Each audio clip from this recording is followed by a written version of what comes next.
Well, well, well, well, well. Hello, hello, hello, hello, hello. Well, well, well, well, well, well, well. Hello, hello, hello, hello, hello. So, how's everyone doing? Hope everyone's doing very good. These chairs might be a bit small. Someone warned me about this. Hope everyone's doing fine on this amazing day. I'll just go for an hour or so doing this. If anyone wants to have a chat, we can have a chat. Yeah, let's have a chat. Right, Gerald Wagster says, bored. Are you now? That's no good. Hey, Zinger Dinger. Hey, fella. Hey, Matt. How you doing? Sup? Hey, Gerald. Hey, Sven. Yeah. So, hope everyone's doing just absolutely amazing. What is everyone up to anyway? I'm just been working hard. I'm actually working on a diploma because you can't trust this YouTube and it's hardly making any money. So I'm just doing the diploma, right? Just doing the diploma, and the problem is it's got so much assumed knowledge in there. It's ridiculous.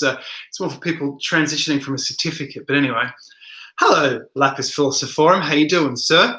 Yeah. Yeah. Guys, by the way, while we're waiting for more people to join, I'll tell you what. So I'm going to read that one day. Secrets of the Great Pyramid by Peter Tompkins. It's unbelievably comprehensive. It's full of information, the history of the Great Pyramid and its excavations. But one of the problems with this is I want to know where the original source for the Newton came from, Newton's involvement in the Great Pyramid, because I cannot locate that. Apparently it's in, the source I was using is in here. But I want to know what the original source is. Where's Newton's writings on the subject? Like, where the hell are they? Who the hell came up with this? Because I don't know who came up with it. I'm just reading that other people know that he came up with it in books about the Great Pyramid, which are written in the 90s, and that's as far back as I can get. So can someone please tell me where the heck Newton's involvement in the Great Pyramid is and where the text is? His books are in private collections. We don't know where his books, maybe I'll remove this from my face. His books are in private collections. Seriously, his Pyramidographia is in a private collection. It was sold, I saw, for like £5,000 to someone. So Seven says, getting ready to video sun's rise. Awesome. You can use one of those interferometers or whatever they're called. Interferometer. You can use an interferometer to video the sunrise, and then, or you can just video the sunrise and put it in fast forward on iMovie, or you can use an interferometer. You can use an interferometer to take a shot every second or so. If you're using an SLR, you can try that if you're not using one already. Yeah. So Gerald says he's a William Tompkins fan. You mean a Peter Tompkins, don't you? Oh no, you must be talking about some singer or something like that. Yeah. Right. So let's just there we go. That's better. Yeah. Hi Martin. How you doing? Hey Tony. Yeah. Why are you not called Doctor anymore? Oh, I don't know. A bit modest. That's the point. Yeah. So I hope everyone is having the best day ever. I'm sitting here in the kitchen, and just chilling out. I'm going to switch the fridge off. It's making a buzzing noise. Where was we? Yeah. So Ziggy is here, and he says good afternoon. Hello, Ziggy. Yeah. So Mr. Lapis says, Newton just re-understood old knowledge. Interesting. Very interesting indeed, sir. Very interesting indeed, sir. Yeah. Right. So let's play a game, right? Can anyone tell me... Let's play a game. Can anyone tell me the sister ship of the Titanic in the next 10 seconds, which means you didn't use Google? 1, 2, 3, 4, 5, 6, 7, 8, 9, 10. You know what? Let's forget about this game. Okay. So Leon says, how's the book writing coming along? You know, I'm nearly done this proof of the gospel. I don't even want to finish it. You know what I mean? It's all proof. I don't even want to do it anymore. I'm just fed up with this whole ancient mysteries business, to be honest with you. I just want to do other stuff. Because it's a bit of a, you cannot go back to the past.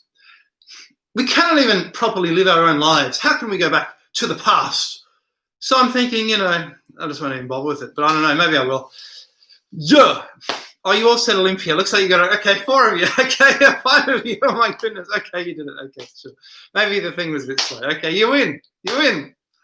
You win. Having a cup of tea with me. Yeah. Congratulations. So Martin says, I've asked around about translations for the caskets in the Seraphim, but can't find any. I don't believe it was prayers for bulls, but warnings. Maybe a curse. Yeah, you can translate it yourself from the photos. You know, you can do that. Just get a Wallace Budge dictionary. It'll take you, half a day. You can do it. Ancient Architects. Hello, sir. How you doing? Ancient Architects is here. Yes. So Leon says, can you name the company that made the Titanic, Chuck? You know what? I can't, but I was there in the shipyard in Belfast, and I was walking up this big, fat, empty shipyard, and it's bloody enormous. You know what? I asked a guy in the tourist museum. I said, in the tourist information, I said, look, which museum do I go to? Which is the good one? Is it the Titanic Experience, which is a massive new museum they have, or is it the dockyards? And he said, oh, well, I don't want to say anything critical. And I'm thinking, look, mate, I'm on the other side of the planet here, and you don't want to tell me anything critical. And so he didn't. And as a result, I went to the dodgy second one, the shipyard. The guy was rude to me until he worked out I was from Australia. He was very rude to me. He said, usually we say thank you here. We say good morning here. You know, it's Irish. And then because I was a bit, you know, I was like, give me a ticket, give me a ticket. And then when you just go in there and you just walk up and down a dockyard, and that's about it, and a warehouse, really. Yeah, funny. Anyway. Yeah, Ancient Architects, do you know the source, please, of, if you're still around, of that? No, of the Newton involvement in the Great Pyramid, because I don't know what it is. As far as I know, that's the earliest source. And his private papers are dispersed in private collections, so I don't know the ultimate source or where the information comes from, but I haven't read that yet. Right, yeah. So David says, hi, Charles. Britannic. My sports teacher was called Miss Crouch, actually. Yeah. So Ziggy says, my great-grandmother worked on the Titanic while it was in Liverpool. Awesome. But it was not in Liverpool. It was in Belfast. It was built in Belfast. So it was docked in Liverpool, and your granny was working there.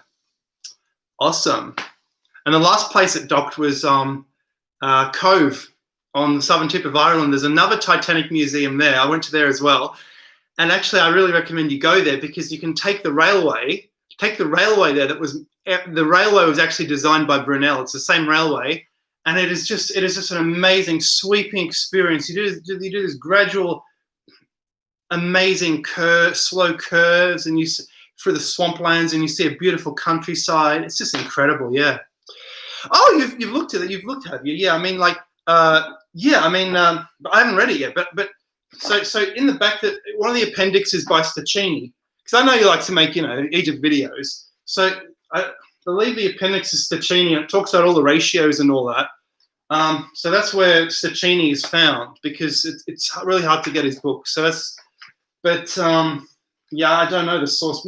It could be written in another language even, I mean, hey, he's even comparing Irish towers with obelisks. Look at that. So it was Henry O'Brien who wrote the Irish Round Towers in, I think, 1816, who actually said that the Irish Round Towers are the Egyptian pyramids in Ireland, the Irish version. And he was going to prove that. He was about to come out with a book on pyramids. And then according to David Hatcher Childress, he was then possibly killed by a Vatican assassin. And he was only, believe it or not, he was only 28 when he wrote that brilliant book. And he was a very good antiquary. I often wish these antiquaries had, lived a lot longer. Some of them live very short lives. Yeah. So, Gaza says, stay off the bottle, dude. Gaza, I made a video not long ago that I am, embellishing a little bit, but I'm excited as well, okay? I'm not like this all the time, or I would run out of energy just like the universe is running out of energy according to 19th century physicists, okay, Gary? So, Gaza, you stay off the grog, mate. You're on the grog, not me. Okay. So, Martin says, the White Star Line's Titanic was built at the Harland and Wolff shipyard in Belfast, Ireland, starting in 1909, with construction taking 3 years. Mm-hmm. Evans says, many prominent opponents to the US Federal Reserve Bank perished on board that ship. Gerald says, I'm saving my liver for a very old man buzzers. Interesting. As he says, Newton also did a grand tour. Is that true? Did he really do? He wouldn't have had time to. I've got his biography. It's bloody huge. It's that thick. The best biography on Newton is called Never at Rest, and the rest is written like a F. Like the way they used to do the S like that. So they just the way the Germans still write the S like that. Just a line, and yeah. So I'll read that and I'll find out what it says. But would he have had time to do a grand tour? Was he even an aristocrat? I don't know. By the way, you know what they did on the grand tour? They didn't just look at the architecture. They were gambling. They were gambling all the way down Paris, all the way. They were stopping in all the top gambling places. That was a reason to do the grand tour. It wasn't, and they were doing the grand tour since the Middle Ages, but I'm not quite sure. And I guess they still now, instead of a grand tour, they just live in Spain, right? That's what English people do these days, eh? Or maybe they go to Monaco, right, with their car or something, Jeremy says he appropriated the Peter Tompkins book from a library in high school and still have it. Did you now? That's okay. We forgive you. Yeah. Okay. So what else are people saying? All right. So Big Bad Billa says, I really liked your video on the handbags. Cool. Pona Stream says, hi from Sweden. By the way, AA, are you going to do a live stream? Because I don't think you did live streams, do you? You got to do live stream, man. Evan F says, the kitchen is a great place for videos. It's like the gut chakra of the house, perfect for public speaking. Yeah, it is indeed. It's nice to do it in the kitchen. Yeah, it's a good idea. Asahoyu says, the Sphinx in Egypt was flooded. In remembering the flooding of the Sphinx in Florida, for sure, mister. Right, okay. David says, JP Morgan built that ship. Jeremy says, Titanic Museum in Missouri is amazing. There's one in America too. These Titanic museums are everywhere. But I tell you, in Ireland, they're very proud indeed of the fact they built the Titanic. Yes.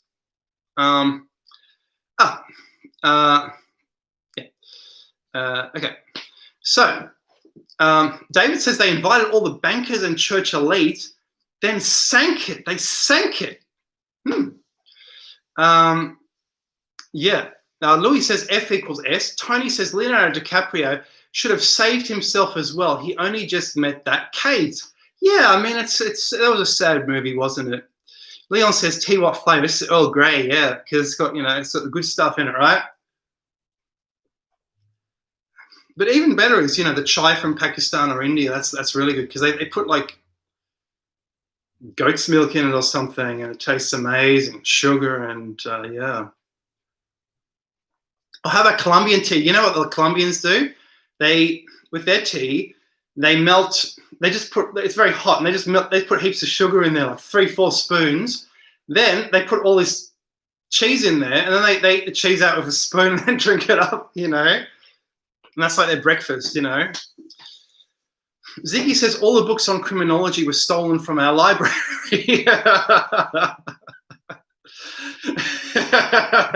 Well, it's very interesting. They must be very devious thieves indeed to actually visit a library, you know. Yeah.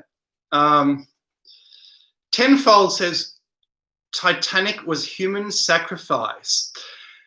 And Ancient Architect says he will do a live video in 2021. Yeah, hope so. Yeah, that'll be awesome. Yeah. Because I know you went to a museum, so that was sort of a live video. You went to the British Museum, yeah. Tenfold says, my head is so shiny.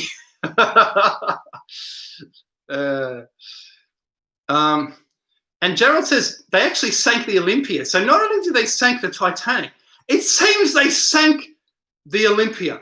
Perfume Garden says, any thoughts on the ancients using steam engines as the machine that cut granite? Of course they would have used steam engines. Why not? Look, someone said to me, someone wrote a review for my Confessions of the Gods book, and he said, look, you're wrong because the fossil fuels would have been extinct if there would have been an ancient civilization. Mate, the fossil fuels are extinct in much of the planet. Do you realize that China and India, they don't have their own fossil fuels? They're getting it from here in Australia. The fossil fuels are actually extinct in much of the planet. So, I mean, they possibly have been used in the future. And I reckon Heron's steam engine, Heron was living in Alexandria. I reckon he got that out of a book. He read this in a book. Just like Ptolemy read his stuff. He was at anyone who was at Alexandria, I reckon, got their stuff from a book, except for Archimedes. I reckon Archimedes actually had the Beaker people, the Western, the Atlantis civilization's knowledge. And all this Archimedes genius is actually, he has some kind of library at Syracuse, which was from that time. I really reckon that. Because one person doesn't do all that, you know. He came up with calculus, for goodness sake, among many other things. They say he almost came up with calculus. Yeah, so Ancient Architect says, I've done gaming streams. Yes. Oh, awesome, you have? Oh, wow. I didn't know you were doing that. Cool. And Buckdog says AA has done gaming streams, though. Ziggy says, lol. Leon says it was perturbed to weaken the wall that hit the iceberg, plus they used the wrong color of flare. Right, I see. They used the wrong color of flare. Oh, my goodness. Yeah, wow. John says you're surrounded by a fictional character-based reality, both inside and outside your head. Good luck with the embellishments. John, I don't know if you're trying to insult me or not, but if you say one more borderline gaslighting comment like that, maybe the moderator will deal with you, sir. That's a bit interesting. Louis says Titanic had many first-class passengers and worked with clothing and or retail. Bucky Dog says Olympia was sunk in the war. No. Leon says good night. Oh, good night, Leon. Barton, hey Barton, how you doing? He says I'm going to make a video in 2031. So Barton's very interested in all this ancient stuff. Yeah. So David says, oh, Psychonica7 says, hey Charles, hope you had a lovely Xmas. Loved your recent video. David says, Federal Reserve was established by JP Morgan months after the Titanic sank. Barton says, water wheels could have been used just as they were used in ancient times. Nobley says, Titanic was an insurance job and wasn't the Titanic. It was the sister ship got sunk after they changed the numbers. Buckdog says, I want you and AA to do a combo video about the potential Frisland, Doggerland, Atlantis Trail. Gitmo Holiday says the ancients probably used helium, 4 or nanofusion to get electric power. Ancient Architect says, Charles, what is your favorite historical subject era in the past 2,000 years? Probably, you know what, mate? It's probably the last. I really like what I would have loved to experience. You know the lifestyle they have in Barry Lyndon, that Kubrick movie. So that's what that is. That's like like 1800 basically, and that's that they did a style of architecture based on Greek temples, and they call this Palladian. So in England, they would build a cube, say 3 stories tall, and then just a cube sort of grand terrace, and this Georgian style, and they had such England had such wealth in this time, and Ireland too. This was before the potato famine. So every building in Ireland, literally, every old building they have, literally, apart from one medieval tower, their castle blew up, by the way, gunpowder in Dublin. They have one tower left, 3 blew up, I believe, or 3 blew up, one's. But every other building they have is from the Georgian period. So this period must have been extremely wealthy. Whereas in London, it's more like Georgian to Victorian style. Yeah, anyway, yeah. But the potato famine really ended and solidified their Georgian architecture in Dublin. So if you go there, it's like a city from the past. It's really interesting. It's like what Melbourne would have been like in the 19th century, because we've demolished everything. There's too much population. Yeah, so that's my favourite historical period, maybe around 1800. But I would love to have seen the Byzantine Empire. For example, they were a decadent people, you know, and they were living in, like, say, 500 AD, 600 AD during the time of the Nika riots.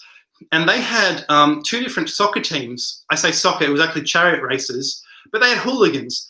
And they would shave their heads different styles to show, you know, like Ronaldo did, to show they were different on different teams.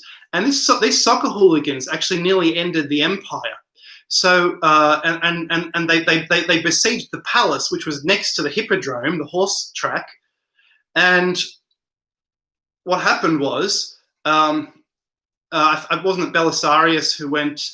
He brought the army and he surrounded them. He went in there with the army and he massacred all the hooligans, and that was the end of the riots. And after that, they shut down that horse race forever. And I would have loved to have seen that time. And that horse drome. I made a video, you know, a long time ago saying, are those the capstones of the Giza pyramid in the middle? Because there are actually some obelisks in there. Where are they from? That's actually based on a very ancient. That's probably not, because the Romans seem to have had the same layout. So it's based on a very ancient tradition.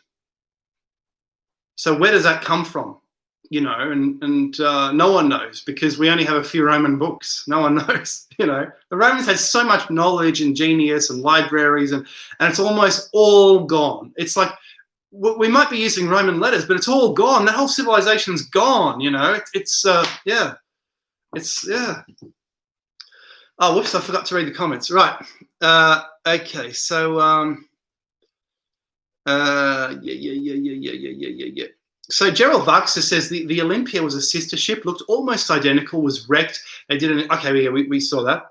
Hi from Alice Springs and good night. Trekking with Joe. Hello. Alice Springs, beautiful place. 37 degrees every day, apart from winter, I guess. Yeah. John says love all the embellishments. Trekking with Joe says hi from Alice Springs and good night. Ancient says, for me, it's a Viking history. Ancient, do you watch that show, The Vikings? It's like a Swedish show or something, and they are speaking high-pitched voices like this. You know, they've all got girly voices, all these supposed Vikings.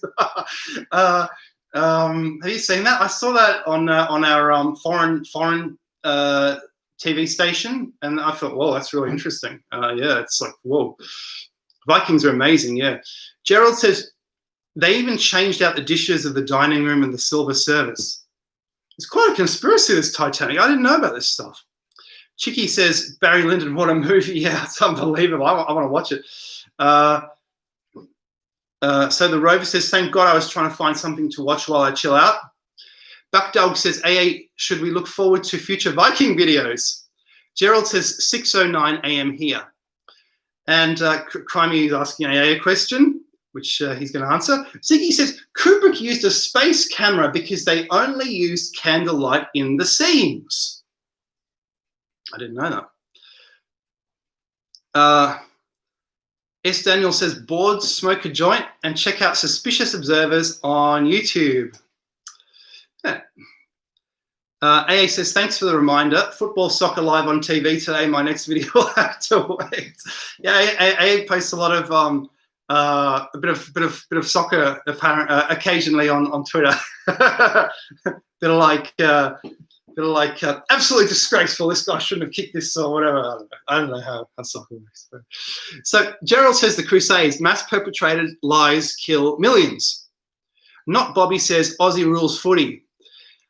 Louis says, look up the medieval ghost town of Ani, located in Turkey at the Armenian border. Oh yeah, there's a little town there, and it's all still intact because that area is so poor that no one's even quarried it away yet, which is unusual for an ancient town, that it's still surviving. Or there's some superstition. Maybe there was a vampire there because, there's this tradition in Eastern Europe. I don't know how Bram Stoker picked up. All his books are very fun, by the way. I've read all of his books. Not just Dracula. Dracula is so over the top. To read Dracula is unbelievably... it's just never ending. Whoa, whoa, whoa, what's going to happen next? This is crazy. But they buried vampires in Eastern Europe. And no one knows about this in the West, They staked their hearts. And what was this? Was it a disease? Was it a plague? What is it? Yeah. Barton says a flat earther has done a terrorist deed. Oh my goodness. Lapis says maybe it's Neanderthal aristocrats, Stonehenge, monolith knowledge. AA said avid Leicester City fan. Yeah. Wobby1 says, hi, Charles. Barton says Barry Lyndon is basically Candide. But I found, Voltaire Candide, I found this book, it's one of the great books, but I actually found that very boring, Barton, I didn't really like it. I thought, what's so good about it, I don't know. Yeah, anyway. Yeah, so, yeah. So Gitmo says, yeah, the Romans were rather smart. They did speak funny and were probably ridiculed by the rest of Europe. The Rover says, I've seen a very funny post. That's history look related from a woman having lived through the plague. I now understand why all those Renaissance paintings I have fat women lying around with boobs out. Okay. So Mark says, bloody hell, Charles, yeah, good. See you, mate. Yeah. So Louis says, it's stunning. Gerald says, suspicious observers do their best to let everyone know about the impending Nova event. That Nova event, I reckon, by the way, it's the best theory for why things might have happened on Earth. It's better than a comet hitting the Earth. So I have to tell you, in the 19th century, they did not know about radioactivity until 1900. So that people like Lord Kelvin, he was saying all of geology is wrong because the sun can't be older than 20 to 100 million years because all the energy in the sun is being generated by comets and a debris trail of asteroids and so forth, spiraling, vortexing into it and striking it. And this is giving it its energy. Or it's a hot body losing its heat, in which case it'll have an even shorter lifespan. And he was really railing against all the geologists saying we need endless amounts of time by saying, no, it can't be more than 100 to maximum 400 years old, the Earth. And so why don't I start speaking about that? It's because, yeah, but anyway, they thought that's how all the energy is generated, and they said that's the only way to generate the energy because they didn't know about the radioactivity. Yeah, but why did I start speaking about that? I can't recall. Anyway, it doesn't matter. It's because I, yeah. I don't know. Okay, let's move on. So,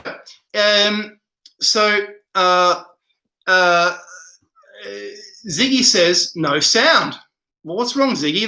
Hopefully there's sound. I don't know what's going on. No one else has said there's no sound. Anyway. Yeah.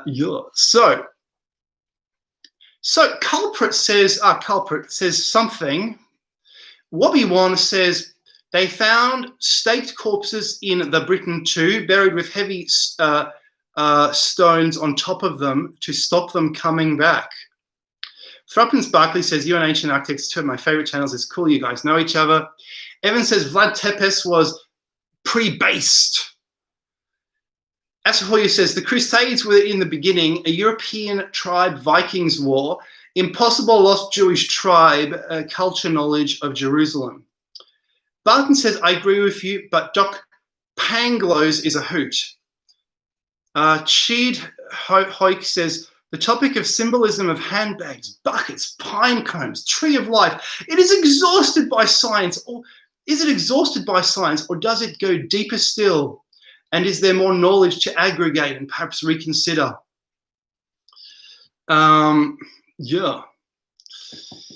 Judy says, hi, Charles from Perth. Would be interested to hear what you think. Why is someone always asking me about the Gosford glyphs? I don't know anything about them. But everyone who's been there tells me it's not just the glyphs, it's huge. There's massive worked bits of stone, as the Egyptians would do. There's grottos and caves you can walk through with, I've seen flat pieces of stone in pictures like that. You walk underneath, it's all perfectly done. So they're saying, yes, there's more to it. And there would be, because what I've recently discovered is there is a megalithic civilization here in Victoria. It was in New South Wales. Look up the book Australia's Stonehenge. And he's shown me megaliths that were that he has found, literally, which were actually drawn near Melbourne and which were quarried away in the 19th century. And because I've been writing a contribution for my school principal's book, he's written a book called Mount Elephant back in the day. He wrote back in the 80s, I think. And I'm writing a contribution for that. I've written actually 27 pages. I went overboard and he said, this is amazing, yeah. But I will cut that down. But I found out the artist who drew, so imagine there's this artist who drew a massive Stonehenge in Victoria. And I researched this artist because I wrote the best way to find out if that Stonehenge was real. Currently they're saying the Europeans embellished it to make it look like the Aborigines couldn't have done it, so it must have been someone else. But it's a circular argument. It kind of shows that the Aborigines themselves couldn't have done that. But it's such a dramatic drawing, and that's all the evidence we have of it, except for some eyewitness testimony of it. And then it was destroyed in 1877 or 1878. And I found out the artist who did it, James Waltham Curtis, a great Australian artist. He sold one of his works has sold for $80,000 at Sotheby's. It was impossible for him to make this up because he was dedicated to drawing nature as it was. And I'm finding that the stones he drew are actually exactly the same as the stones this guy is finding in New South Wales. So there was a megalithic civilization in Australia. So they must have done the Gosford glyphs. The person who found Australia's Stonehenge in New South Wales has said that, who actually first discovered it in the 1930s, said he reckons ancient Egyptians were here and they built it, and Aborigines went back to visit Egypt, or they could have been Egyptians mixed with Aborigines. They went back to visit Egypt and they shared the boomerang technology, which is why the Egyptians have the boomerang. But then again, the boomerang was also in Europe, so who knows? It comes from Central Europe, so who knows? Pachacuti, the great warrior. Hi, Charles. Can you do a video on if the pyramids are tombs? There is a war coming between Bright Insight and Ancient Architects. It will start soon. Ancient Architects thinks it's a tomb. No, he doesn't think it's a tomb. He's prepared to accept that it's a tomb because he said that's the one he can't disprove. But yeah, who knows? So Ancient says, got to go, mate. Have a good stream. See you, mate. Yes. Right. Yeah. So Ziggy says, no sound on PC, but okay on Kindle. I don't know what's happening, mate. So Evan says the whole universe is sound. Gerald says the slag laying on the surface of the sun occasionally and cyclically will blow off its outer trash layer. Seems as a clock cycle of 12,000 years. I agree with you, actually, because the Earth has a trash layer too. I wonder if the sun, and I hope the Earth, what's in the Earth doesn't blow off the trash layer, actually, yeah. But I don't think the pyramids are tombs for the reasons I explained in my previous video, actually, yeah. But they're next to tombs. Tombs are next to them. They're built so tombs are next to them. They're like the world tree. The pyramid's a world tree in stone. It's the mountain which world tree is on. That's what the pyramid is. And the tombs will be next to it because yeah. And this is where the myth of King Arthur being in Avalon, which is presumably Avebury, Silbury Hill, the centre of England on a medieval map, Frederick Barbarossa, Buddha, Locke, they're all sort of trapped underground or trapped in a mountain, sleeping, waiting to pop out, waiting to be freed from their punishment for helping humanity back in the day. They're being punished, they're underground. The gods threw them out of. Who used to watch Monkey Magic? The gods threw them out of heaven. They're sleeping, and that people don't know that this old legend. So they make Buddha statues. He's sort of asleep, you know, and they don't know. And they draw him fat because they don't know the reason he's fat is because he's an ancient giant. He's big, right? Yeah. So not Bobby says there is a dun. Space is made of water. That's why it rains. That's what the ancient people used to believe. That's from Ancient Architects video, the abyssal water above the sky or something. Yeah. Psychotica says thought they debunked the glyphs. The glyphs are simply Egyptian glyphs, not standardized by some Egyptian hierarchy. If you take the hierarchy out and draw the glyphs, I mean, maybe an Egyptian could have drawn them. I don't know. I don't know if they're debunked or not, really. Gitmo says Europeans tried to get rid of the boomerangs, but the something kept coming back. Gerald says the reason for every NASA mission, Charles. Johnny says, I've weighted the thing all over the place. Asahuyu says the megalithic culture used star signs like world map, megalithic sea people, they had for sure America, none sure for Australia. Marcel says, I missed the first 33 minutes. Please start again. Yeah. Oh, we talked about a lot of stuff. And Ancient Architects was in here as well. John says human history goes back a lot longer than history books. We all deserve to know the truth about our history. Marcel says, Charlie. Pachacuti says, Ancient Architects video is very good. All would be great to hear your view on the subject. Culprit says, we should make a big pyramid in Australia to house nuclear waste. Gerald says the same building styles we use planet-wide. Yeah. I'll just skip a few so I can be at the front. You can just repeat your comment. I'm not ignoring you. I'm just trying to keep up.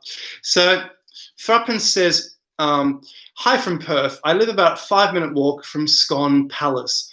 I'm thinking about getting a metal detector. Have you ever tried metal detecting? I've never tried it, except in America on the beach near the King Solomon's, what I think is the King Solomon's, where they found the copper.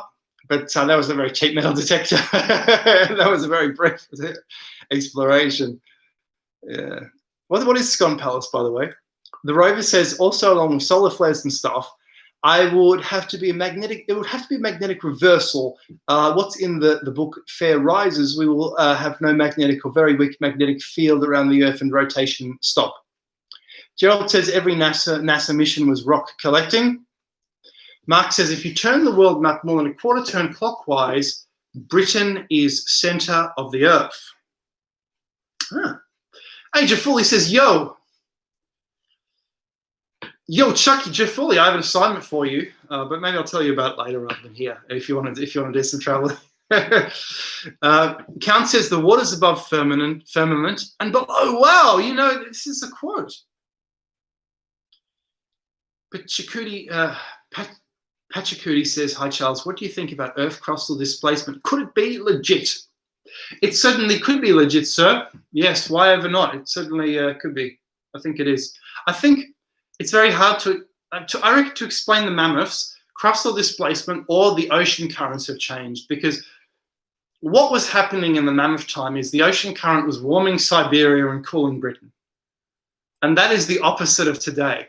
So what the hell caused the change, honestly? And do things change that dramatically? Because that is exactly what was happening. Or displacement, yeah. Wobby1 says, Louis says, Greenwich near London is the 0 degrees between west and east latitude.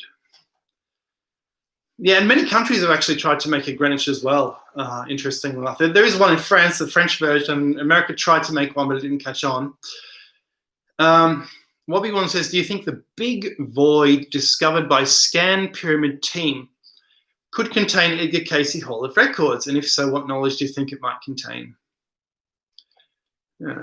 I'm not sure. I do encourage you to read a book, an article from the Journal of Scientific Exploration, which is a journal full of retired academics who are no longer restrained by, the need to keep their jobs. And they did a follow-up in there on the Bimini Road, which you'll find interesting. But one thing they said in there was that, and that article is from the 90s, one thing they said in there is that, why did Edgar Cayce say this thing would emerge when it emerged, the Bimini Road, and all this? And, it's because, because he's right about many of these things, I guess, because, I reckon for the law of synchronicity, that's partly how psychics operate. There could be synchronisms in nature.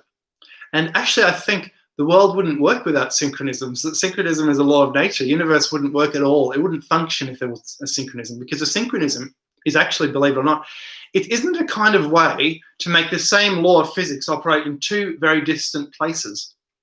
Wouldn't you call that a synchronism? You know what I mean? Anyway, because no one knows how this works. No one knows how this works. They all use mathematics to cover up bad thinking, basically. Yeah. So Lapis says Göbekli Tepe looks like a. There was once a guy on here. He was saying, "No, Charles, you write it Göbekli Tepe with the dots. You do that, Charles." And I said, "Mate, so long as we're understood, it doesn't matter." And he got so upset that because sometimes people on here, they give me advice on my videos, and then they give me advice on the videos, right? And I tell them, "Mate, you can take your advice and shove it." And then they get so upset and angry. There was a guy the other day, but I'm not convinced he wasn't that stalker guy who might make an appearance tonight, coming back yet again. He was even pretending to be a woman on Twitter and talking to me like Anyway, so Jafuli, so I've given Jafuli an assignment. He drives around England and investigates things, and he was helping me look for ancient stuff around Stonehenge, because I saw Norman Lockyer's hexagon around Stonehenge, right? Why is there a hexagon of sites around Stonehenge? So I said, well, hang on, it's 6 miles off Old Sarum, which is in the middle, which must be Atlantis. 6 miles off, there seems to be this wall, because you could draw a circular wall. 6 miles off is the Atlantean wall in Plato. Whoa!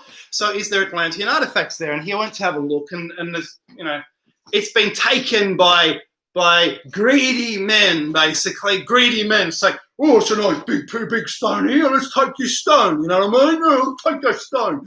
They chopped it up and took it away. So Jafuli, if you want, when the snow goes away, you can, if you want, you can drive to Mr. Andrew Cross's house, because, and just take video of everything, because apparently there's one, if you want to do this, Mr. Andrew Cross, I believe, completely inspired Tesla, because what Tesla was doing, broadcasting electricity into the atmosphere, was something Andrew Cross discovered in the 1820s, the 1810s. He said he could control a thunderstorm. He built a vast electrical network around his house. And this is a long drive for you, because it's in the Quantocks, which is kind of near the coast in Wales, and I believe. And the remnant of his electrical network is a single pole. His house burned down in the 1890s, 40 years after he died. And there's a single pole standing there in the forest somewhere near his house. And I'd love you to take photos of it. No one has. And to find out if it's a tree. He cut down young trees around old trees to protect the old trees. How is it fixed into the ground? How he did this? Is it cemented into the ground? Is there some apparatus around it? Is it just driven into the ground? It must have been tremendous work to do this. What he did, he put up posts all around his property, and there were wires going around these posts, and he was collecting he was collecting basically all this atmospheric electricity. He could take the energy out of a thunderstorm, stop the thunderstorm, and then if he wanted, he could pump it back into the thunderstorm. And all this electricity was coming into his philosophical room in his mansion, and he could move. He could move where the electricity was going. He could move the electrode using a silk scarf, move it around. He could charge up a whole table full of voltaic piles and batteries, in a second. He could, and he said he could control a thunderstorm this way. He knew how to do it, which means he could pump the electricity back into the atmosphere. So Tesla must have read this book written by his wife, and that's why he built the Wardenclyffe Tower. No one knows this. That must have been where he got the information from, because there isn't any other source. And I'm noticing Tesla read all the previous electrical books, which I'm trying to read. I've stopped. I can't read everything, but I've discovered the fluorescent light that Tesla discovered. It was actually discovered in the 1600s. It was, I believe, it was first discovered in 1708. I'm reading that in a book which is holding up this laptop, so I won't show it to you. But it's actually this book here. It was discovered in 1708 by Francis Hawksby. He discovered fluoro light, and I've got this book. The writing style is like that, right? So it's pretty old stuff. But that's where Tesla got his stuff. He just pumped AC into everything that previous people did. Yeah, and I'll write a book on that one day, maybe. Oh, sorry, I'm talking too much. So Jafuli, if you want to go there and investigate that, I would be much appreciative. I'm really curious to learn as much as I can about Andrew Cross, because I want to do some of these experiments, and I believe that's Earth energy as well, that atmospheric electricity, yeah. So what did Jafuli say? He says, I've been talking too long. Okay, he said, heard everything, just need names and places written down. I'll find it if it's there. So it's Andrew Cross's house, and it's near his house, and his house is called, I'll send it to you, I'll tell you, but I forget what it's called. Fyne Court, Fyne Court. And it's one of those I believe it's one of those English heritage places. Yeah. The house burned down. You will only see one room, and you'll also see his two laboratories. So what you'll see is there are two, I believe. It's called Cross's Folly, but it's not a folly. I read an article that it's actually his two workshops on his grounds, and they're two weird hexagonal towers, and they're still there as well. And his house, unfortunately, all burned down with all his information, and all his records and research and everything in the 1890s. And my bro said, bloody heck, it's no wonder that house burned down, with all that electrical stuff jigged up to it. Can you imagine? Maybe it was struck by lightning, honestly.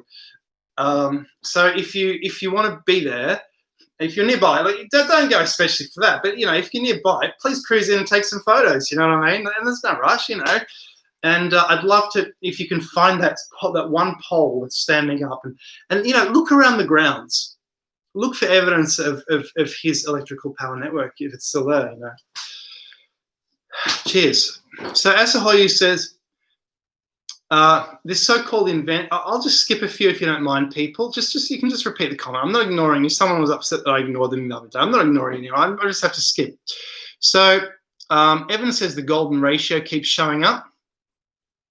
Not Bobby says, the inner earth, an Admiral Byrd. I've never seen APM research pageantry. Asahoyu says, the so-called inventor just found an old house with tech and managed to figure out the tech. Gitmo Holiday says, do you think Neanderthals with their heavy bone structure were capable of swimming? Maybe they just drowned like lemmings trying to cross rivers. Yeah, they can swim. They can swim. I reckon the Neanderthals look. Honestly, you know what? Neanderthals with their short legs, they look the opposite of Africans. So Africans, Europeans are kind of similar, and then Asians are very different. They're a very different build, and I believe they might be more Neanderthal. Honestly, they might be more Neanderthal. They're the Neanderthal. I believe they are very Neanderthal, I believe. And so I think they'd be good at swimming. I think they'd be very good at swimming. Why not? Because the Neanderthals, they have big eyes, right? And so they're nocturnal. They're like Gollum. They're like Gollum. Not the Asians, the Neanderthals. The Neanderthals. They're like Gollum, and they're nocturnal. And let's move on. So Logic says, have you read Martin Dontre's Celtic New Zealand, and what are your thoughts? I have not read that, unfortunately, but I believe he was saying there were ancient redheads there, Celts in New Zealand, before the Maori, and they had all this wisdom and knowledge, and they must have probably built the megaliths in Australia. I totally agree with that, yeah. Jafuli has found what I'm talking about, the house in the Quantocks. So basically, mate, there's a book which was very expensive to buy, like $60, called The Man Who Was Frankenstein. I bought it. I just read it. And the guy who wrote it in the 70s, Peter Haining, he wrote many books. He said he drove out to the Quantocks, and I'll tell you everything about Andrew Cross. So when you go there, he said the landscape was Frankenstein-like, a bit weird. He said he saw an animal's head on a stick. It's very remote. Andrew Cross described it as a very wild part of England, remote part of England. And supposedly this was the inspiration for Frankenstein, because Cross was in London, and he gave a lecture to Mary Shelley and the boyfriend of Mary Shelley, whatever his name was, Byron or something like that. No, it wasn't Byron. Whatever. And it generated the legend. And as a synchronicity, Cross later on, after he met those two, found out how to electrically make life. But then again, everyone was doing that. But this has been used to say, well, he didn't inspire Frankenstein because he made the electrical life, after he met Mary Shelley. But that wasn't Peter Haining's argument. The argument was he already had that electrical power network in place to control thunderstorms and to take the lightning out of the air. So he really was an inspiration for Frankenstein. So anyway, he found that there was an animal head on a stick. So this is what Peter Haining saw in the 70s when he drove out there. So you'll have a good time there. He went to Andrew Cross's tomb near the local church, and there's a gargoyle looking at the tomb, which actually looks like Frankenstein's face. So we don't know when that gargoyle was put there, but it might have been put there by a fan. The only other thing to see in the church, see if the table is still there. There is a table, a small table, with a copper strip running across it, which Andrew Cross used. That's the only one of his lab tables left, if you want to. So those are the things you'll see in the village nearby. It's really interesting. A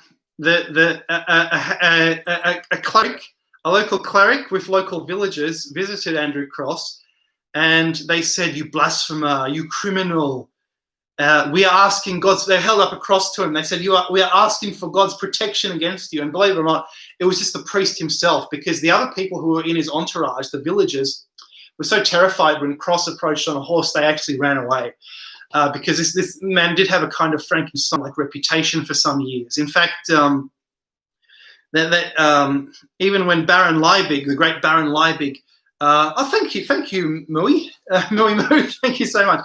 When the great Baron Liebig went to visit England, he went to with two other great scientists, I believe Humboldt. I believe it was Humboldt and Liebig. They went to see this electrical power network. And the villagers said, actually reported them to the police. They said there are some suspicious foreigners here wanting to meet this devil guy, you know, who's and they thought he was causing droughts and pestilence with this electrical power network. It was altering the weather. It was changing the weather. So this guy had quite a local reputation, mate. So Jafuli, he said, "You should come too, Chucky." They've orienteering course. So that's what you'll see. So that's what you'll see there. He said, "I'll wait for you to get a few more super chats." Cool. Yeah. So that's it. Yeah. So that's what you'll see there. So I was talking about Andrew Cross's house in the Wales part of England. Okay. So sorry, people, to miss so much of your comments, but I'm just seeing a few interesting ones.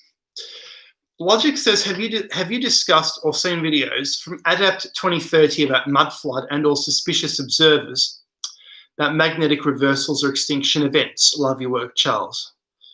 Crimey says, Charles, have you ever seen the Granby idol? It has a depiction of human and dinosaur carved along with some writing. I've heard of that. Is that the one in the Granby idol? I'm just going to Google that. The Granby idol. Wow, what the hell is that? It's carved from a blue granitoid boulder and represents a human figure squatting on its haunches and holding a tablet. Look, it's like a stone sphere. I've never heard of this thing. This would have been located in some sacred place with some alignments to the northeast, southwest, I reckon. Yeah, anyway. Yeah. So Gerald says, move the Greenwich line to the centre of the Giza Pyramid. The old world navigation points come alive. You're right. Piri Reis' map is centred on Alexandria. So that's proof that it's not Piri Reis' map, you know. It's actually a world map. We've proven that it's a world map.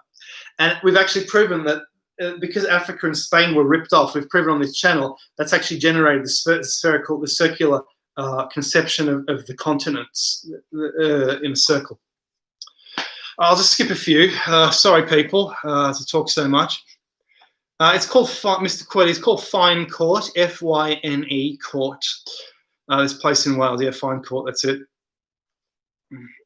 Wales or Devon, I'm not sure. Yeah, sorry. Same thing. No, Devon, no, but that Devon area was part of Britain until the Saxons thought that it's very good land and we'll take it. You know, it was part of Britain for a long time after the Saxon conquest, and it became English. Yeah. So Brian says, "Screw the haters, we love you," and excitement embellished attitude, bro. Thank you so much, Brian. Would you believe there was an abuser earlier on, you know, saying you're making your things up? What have I made up? I've made up nothing. Oh, a hypothesis? Do you know? Does that guy know how what knowledge is and what science is, and the fact that you need a hypothesis before you design an experiment? You know. Anyway, whatever. Ziggy says the Amazonian Surui tribe have 14% ancient Aboriginal DNA. That's interesting. Yeah, the Aborigines. I'll tell you what happened, mate. The reason for that is Australia, it's been genetically shown Australia was invaded by some peoples in 2000 BC, and that's probably the megalithic builders when they built the megaliths here. It is still until it is now finally proven in 2020 that there were megalith builders here in Australia. I'm helping to contribute to this knowledge by showing that the monument near Melbourne was real until it was destroyed. Everything in Victoria was destroyed, unfortunately. Yeah. But yeah, there were megalith stuff, yeah. KUS doesn't like Mudflood. Look, Mudflood, I love, he's a great scientist, but he goes too far. Like, why would there be a massive dragon on the earth like he shows? I couldn't believe that when I saw that, you know what I mean? But maybe, hey, who knows? Who knows? Who knows? Who knows? Jafuli says, don't forget to hit that button. Hit that like button. Don't forget to smash that button. Turbo Laser says, greetings from Poland. Whoa! Hello from Poland. Hello, Cześć. Dzień dobry. Dzień dobry. Not says there is a statue in Texas of Jesus riding on the Stegosaurus. Cool. Jafuli says it's a National Trust site in Devon. You can see whales from there most likely. Interesting. Yeah, I mean that is yeah. So that's Andrew Cross's house, and yeah, it's gone, but you can see the remains. Like there's 2 or 3 buildings there. So I'd love it if you could walk around the land and you know, just keep an eye out and look at the foundations of that pole. Yeah, see if there's any wires left of the electrical network, which I believe inspired Tesla. For sure, it inspired Tesla. Like that. I noticed Tesla was very, very inspired by previous electricity books. He must have been a voracious reader because, and I believe he just applied to AC to all these previous inventions. Really, honestly.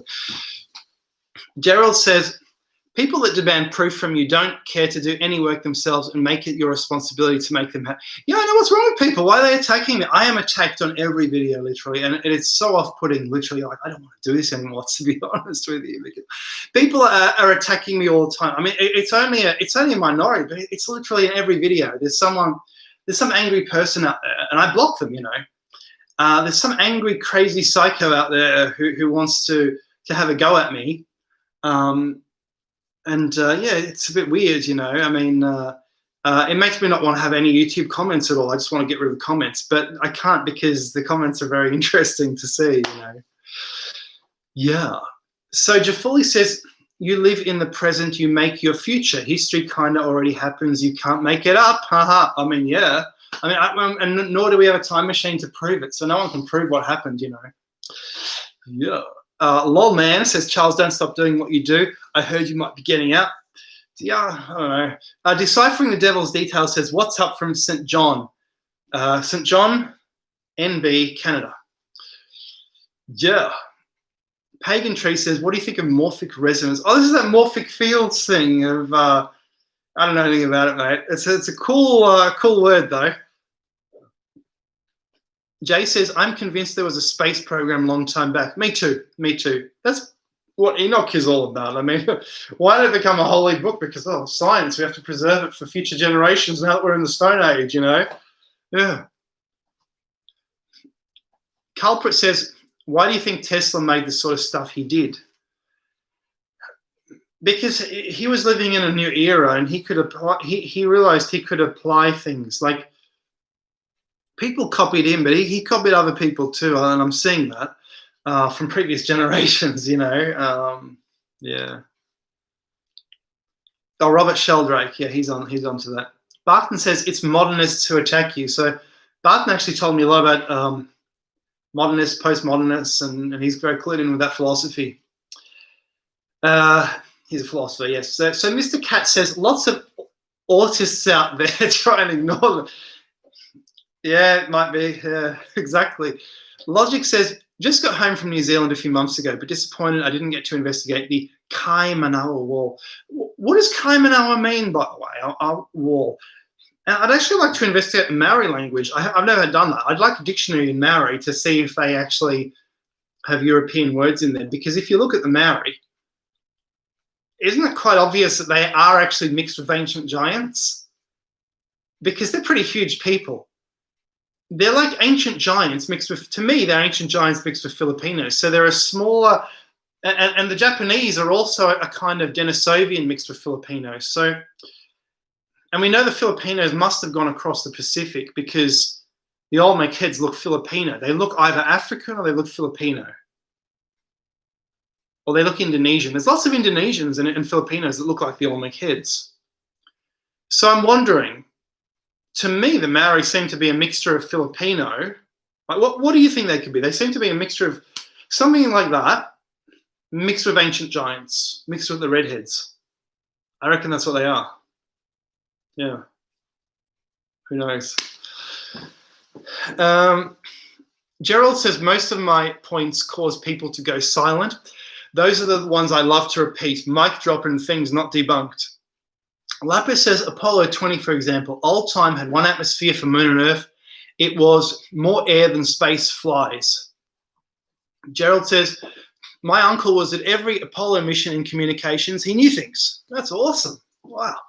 Not says piezoelectric energy was generated by hydraulic hammer forces in the base of the pyramid.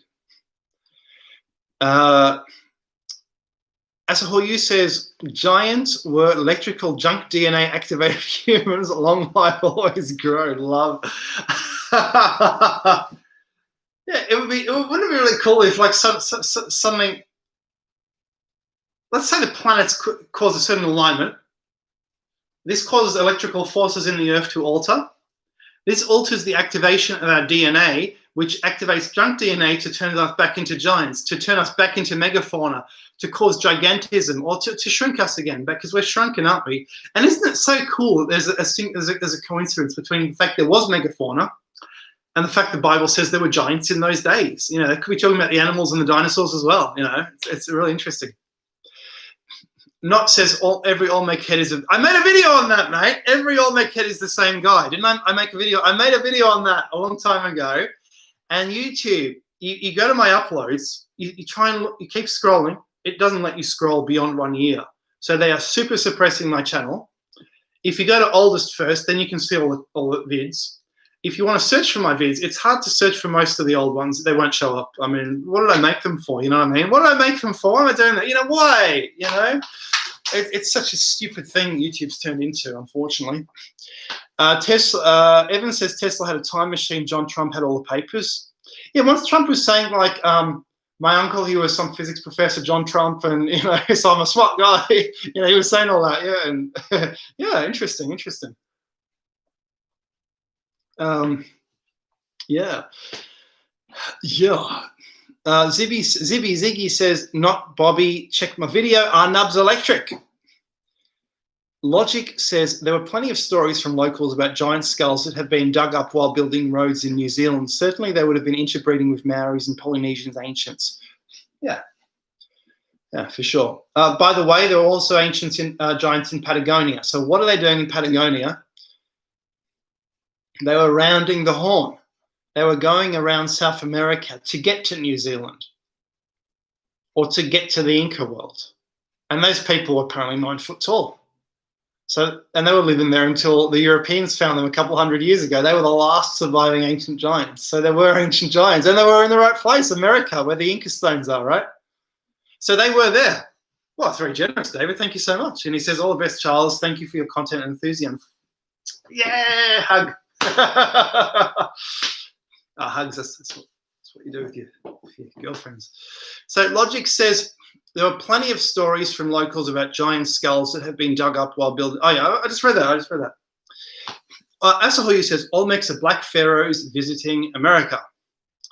Hey, maybe, because there were probably some Sudanese and some of those pharaohs. They were there in the 5th. They were there. The second dynasty was black. The second dynasty, and also the Nubian dynasty was black. Just before the Persians took over, just before the Said dynasty. Also, there was a Middle Kingdom dynasty which might have been black. So there were some black pharaohs. There were, but probably most of them, I reckon, were from Europe, from ancient. I reckon ancient Greece founded ancient Egypt, pretty much ancient Balkans, ancient. Yeah. Anyway. What do you reckon? It might have been like America today, a bit of a mix, So Gerald says, after the last Nova, New Zealanders became small and more efficient human. Think about it. Todd says, why is YouTube suppressing you? I must have said the wrong things in comments or something. I must have just said the wrong things. Yeah, unfortunately. Oh well. Yeah, and obviously the whole thing is politicized at the moment. It's there's a lot of control, everywhere. So yeah. So Matthew says something. Gerald says Egyptian relics have been found in the Grand Canyon too. Luke Hanlon says, greetings. Hello, Luke. Morton says, Trevor Perry Doggerland. Louisa says, hello there. YouTuber user says, for sure. Gerald says, I get your notifications. Yes. Apocalypse of Thomas says, there are giant canals, 700 meter wide, all over Africa if you see on Google Earth. And once I noticed that an ancient text mentioned giants who are digging the canals. Can't remember which text. Nice. Now let's go back up because I've missed a few and I'm sorry about that, but I just want to go to the latest comments. So going back up, yeah. Oh no, maybe I've covered them. So Logic says, glad you're discussing so many subscribers. Questions. Have you seen Ken Theora Apophasis on YouTube? His videos on Tesla, ether, magnetism are second to none. He is such a genius. He's a really clever, isn't he a clever cookie, that guy? Like, wow. He's very clear. I believe all his theories on physics. I believe he knows more than the physicist because what he's doing is, can I say to you that Lord Kelvin, William Thomson, was a very narrow-minded character. He applied mathematics to things, and the mathematics had the unfortunate effect of obfuscating the fact that all his reasoning was based on it was an improbable number of necessary assumptions, which he then applied mathematics to. And because he was so rigorous and conservative, and he says, oh, it must obey the second law of thermodynamics. No, the universe does not have to obey the second law of thermodynamics, Mr. Kelvin, because the universe, the solar system isn't closed off from everything. It's part of everything. And we don't know what's really generating everything, and, we wouldn't be here if it was closed off, you know what I mean? Anyway. Yeah, so just going back down again, Asahoyu says, America has several visits, Chinese, some Indian chiefs and ancient swords, Egyptians, Celts, megalith people, Phoenicians, and Rome. Matthew Williams says, damn it, let me try this again. Stealing bandwidth and watching live from Amundsen, Scott. South Pole Station, Antarctica. Are you for real? What are you doing there? Tell us more. This is amazing. Wow. Sevic says, when you come in New South Wales, Gosford, check out the Egyptian hieroglyphs and give your take on them. I'd love to go there. Apparently, it's a bit dangerous because Evan and Steve Strong were talking about it, and they said you can fall, you can fall in a few places. So I don't know if I even want to go there because I don't like heights or anything like that. Yeah. So Dale says giants or very large people in the USA. I saw a jawbone in Alabama in the early 60s. My father's hand fit in it. The cave was Desto Caverns before it was sold, and you could just go in. Yeah. I think it's so unfortunate in the USA, so much stuff's in private hands, and you can't really go anywhere. When I was in the USA, I was kind of scared. There was like a forest beyond where I was living, and I was actually scared to walk there. I wanted to walk there, but it was someone else's land. I thought, I'll just get shot if I go there. I don't know. Anyway, maybe not. Maybe yes, maybe no. Ziggy says, check my video, Apocalypse, largest structure on Earth. Tammy says, South Pole. Logic says, light is a wave form on Fujifilm. Gerald says, mountains are perfectly leveled in South America. That one site tells the story of this world's reality. It's hard to debunk evidence covering hundreds of square miles.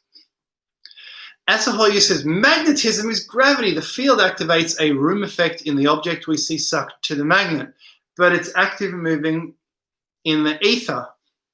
Not says, forgot butchers, bakers, and candlestick makers. Louisa says, what do you know about eschatology, the Christian one? So eschatology, what is this? I forget what it is. It's just end of world, isn't it? End of millennial, isn't it? End of millennialism. I don't know much about it, but the Egyptians were the reason the early Christians were convinced the world was going to end is the same reason that we just saw the Star of Bethlehem in the sky. It's because the 1,000 years had come to an end when Jesus was born. So the world should have ended with his birth, and he should have been the last one, and the world was about to end, and that was still going on. And the world's almost ended with this alignment. You see, whether you believe it or not, the world is a different place, isn't it? So yeah.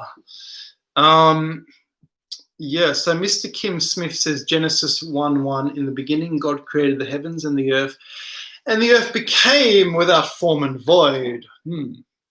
Louis says, are you some sort of communist? Mark says there's a 9'3" giant in Hale Village by John Lennon Airport, Liverpool. His grave is bloody massive.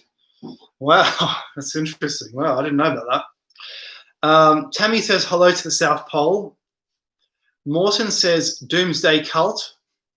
MJBC says we have hundreds of square miles of election fraud too. That'll flag my video. Ziggy says the child of Hale giant. Morton, I don't know why YouTube's so political. They should just let everyone bloody talk what they want, honestly. They just, I don't know. Asahoyu says, so crazy. If the conjunction was the Bethlehem star, Jesus was here 8,000 years ago. Mewpur says, Meowpur says, were the giants dependent on food that came from seeds that were kept in telluric currents for optimal growth? Maybe in the Great Pyramid. Evan says eschatology was a word that eliminated me from the county spelling bee in 8th grade. That was very cruel of them to ask an 8th grader eschatology. No one uses this word, Why would they do that to you? Louisa says, what do you know about cryptozoology? Skunk, I don't know anything about this. I've heard so much about skunk apes. I don't know anything about them. Bat squatches and the almas from Ukraine, etc. Nothing, I'm sorry. But I have a cryptozoology page, which I will link. You can read it because I've done some investigations myself. I'm just going to link it for you. I'll just have to find it, and then because I was looking for lake monsters in Tasmania, but you can. There we go. So I'll just link that down the bottom. Okay, so Reinhard van Horst says, hi from England. I've asked this. Why are you Reinhard if you're in England, mate? I've asked this before. Speaking of giant things, do you think, where is he? Do you think the mesas, they're the flat tops, are these stumps of giant ancient trees since wood can fossilize? Maybe. Why not? I mean, why not? Honestly, why not? I mean, you know why? People say, no, that would be too weird, but can you name something on the planet that isn't weird? Can you name one thing on the planet that isn't weird? Yeah. Gerald says, cyclic upheaval seems programmed into every human DNA at some level. Every group has its own version of the next event. Asahoyu says, Jesus and Great Conjunction 800 years ago. Sorry, no, 8,000 years ago. Not says, my father went to his grave swearing Bigfoot was real. Oops. Louis says, many animals never stop growing during their lifetimes. We just control the animal kingdom and do not allow animals to age, grow much more than we can safely handle. Yeah, interesting. Sankalp says, is any Indian bored? I'm not sure.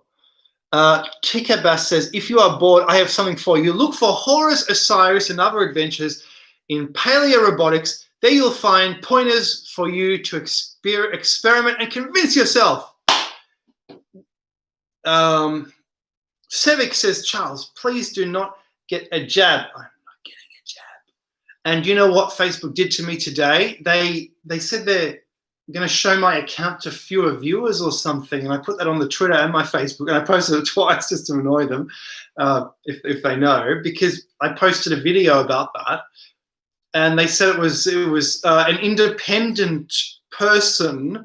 Someone likes my vintage teacup. An independent person said it was wrong that RNA, and they say RNA cannot go into DNA. And I really don't think they understand how a virus takes over a cell, But anyway, that's that. I just posted that, for people's interest. But apparently, I'm not allowed to talk to the people who want to listen to me, according to Facebook. There you go. Yeah, unbelievable, eh? Unbelievable. Yeah. So, Apocalypse of Thomas says, if you compare the variant of the Egyptian eye with snake coming out to the names of Sigurd. Snake in eye. Oh, Sigurd means snake in eye. And Ivar, the boneless, you'll understand who they are. Snake was called boneless in Egypt. Wow. Louisa says, daily remind that the documentary Zeitgeist is not true. It is false.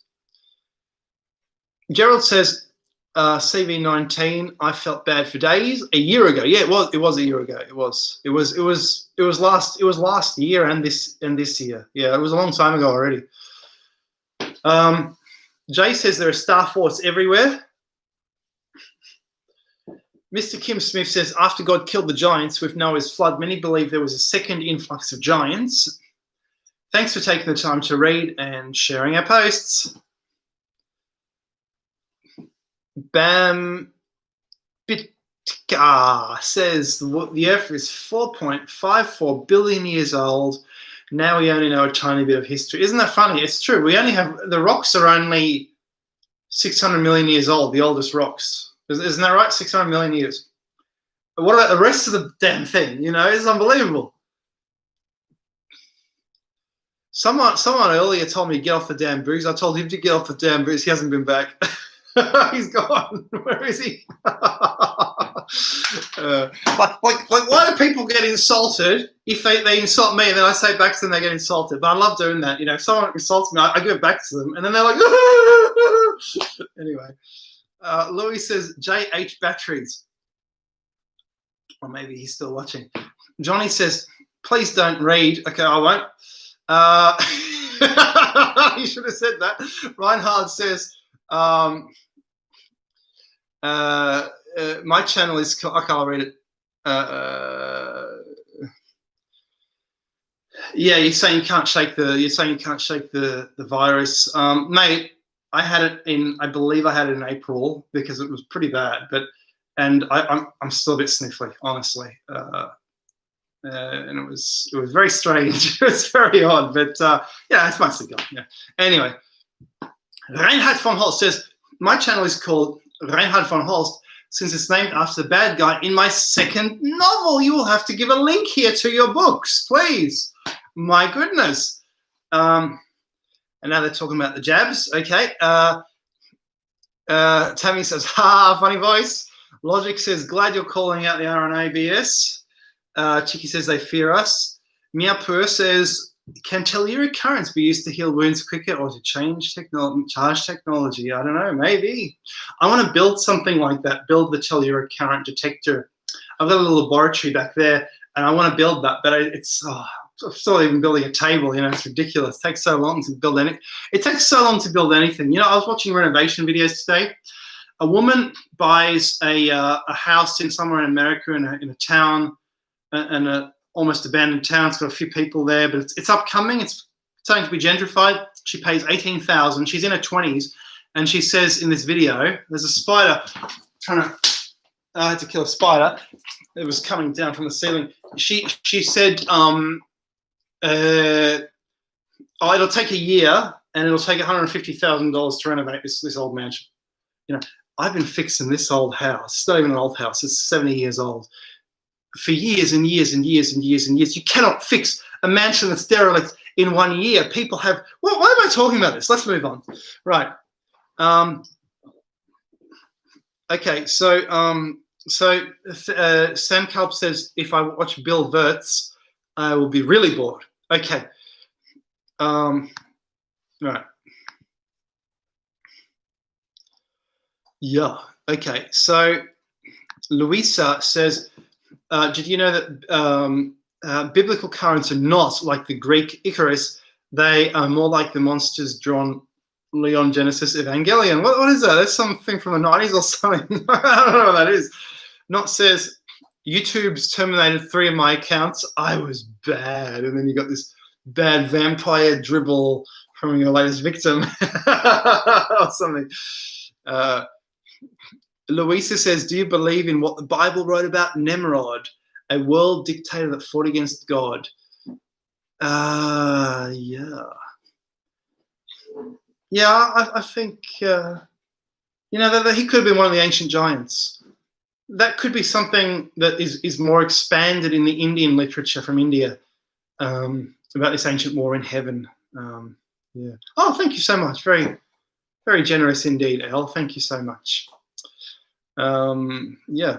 So Louis says, how do you age of the rocks? Rocks cannot be dated. I kind of agree with you. I don't know whether they're dating the rocks. Like, are they dating when the rock was formed, or are they dating when the atom was formed, or when the molecule was formed? You see what I mean? Because rocks can be reformed all the time. I don't know what they're dating. You know what I mean? So I actually don't really believe in those dates, to be honest. Sevic says, Charles, where is your donate tab? Oh, I don't know. It's somewhere here, I guess. I don't know. Yeah, but thanks. Gerald says, as you raise atmospheric pressure, the animals get larger. Cyclic novae blow off 1% of the planet's atmosphere each event, and smaller humans survive each event. Dinosaurs died, and giants shrunk or died. Tigibas says, Horus is the East Colossus in Memnon, the one that's all cut up with the ovoid head.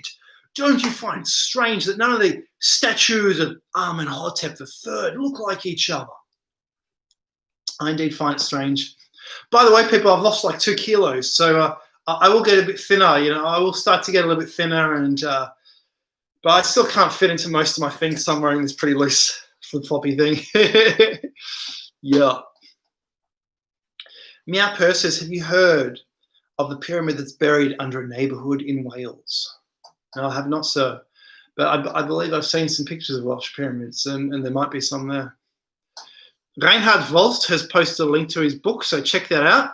Yeah, he's a novelist, so I didn't know this. This is very impressive, sir. Thank you, Logic PTK. He says, please use another platform to back up. I think, I still have all my old videos, and I think I will have to upload all of them onto BitChute, which will take forever because BitChute, it's like using YouTube 10 years ago. The uploads actually stop, and then you have to re-upload, and they don't, whereas YouTube, it's got the technology so good, But yeah, BitChute and the other ones, I guess BitChute's the only other one, isn't it? Dailymotion is, I don't know. I guess I'll have to upload everything again onto one of those, yeah, because YouTube's trying to block it off, really.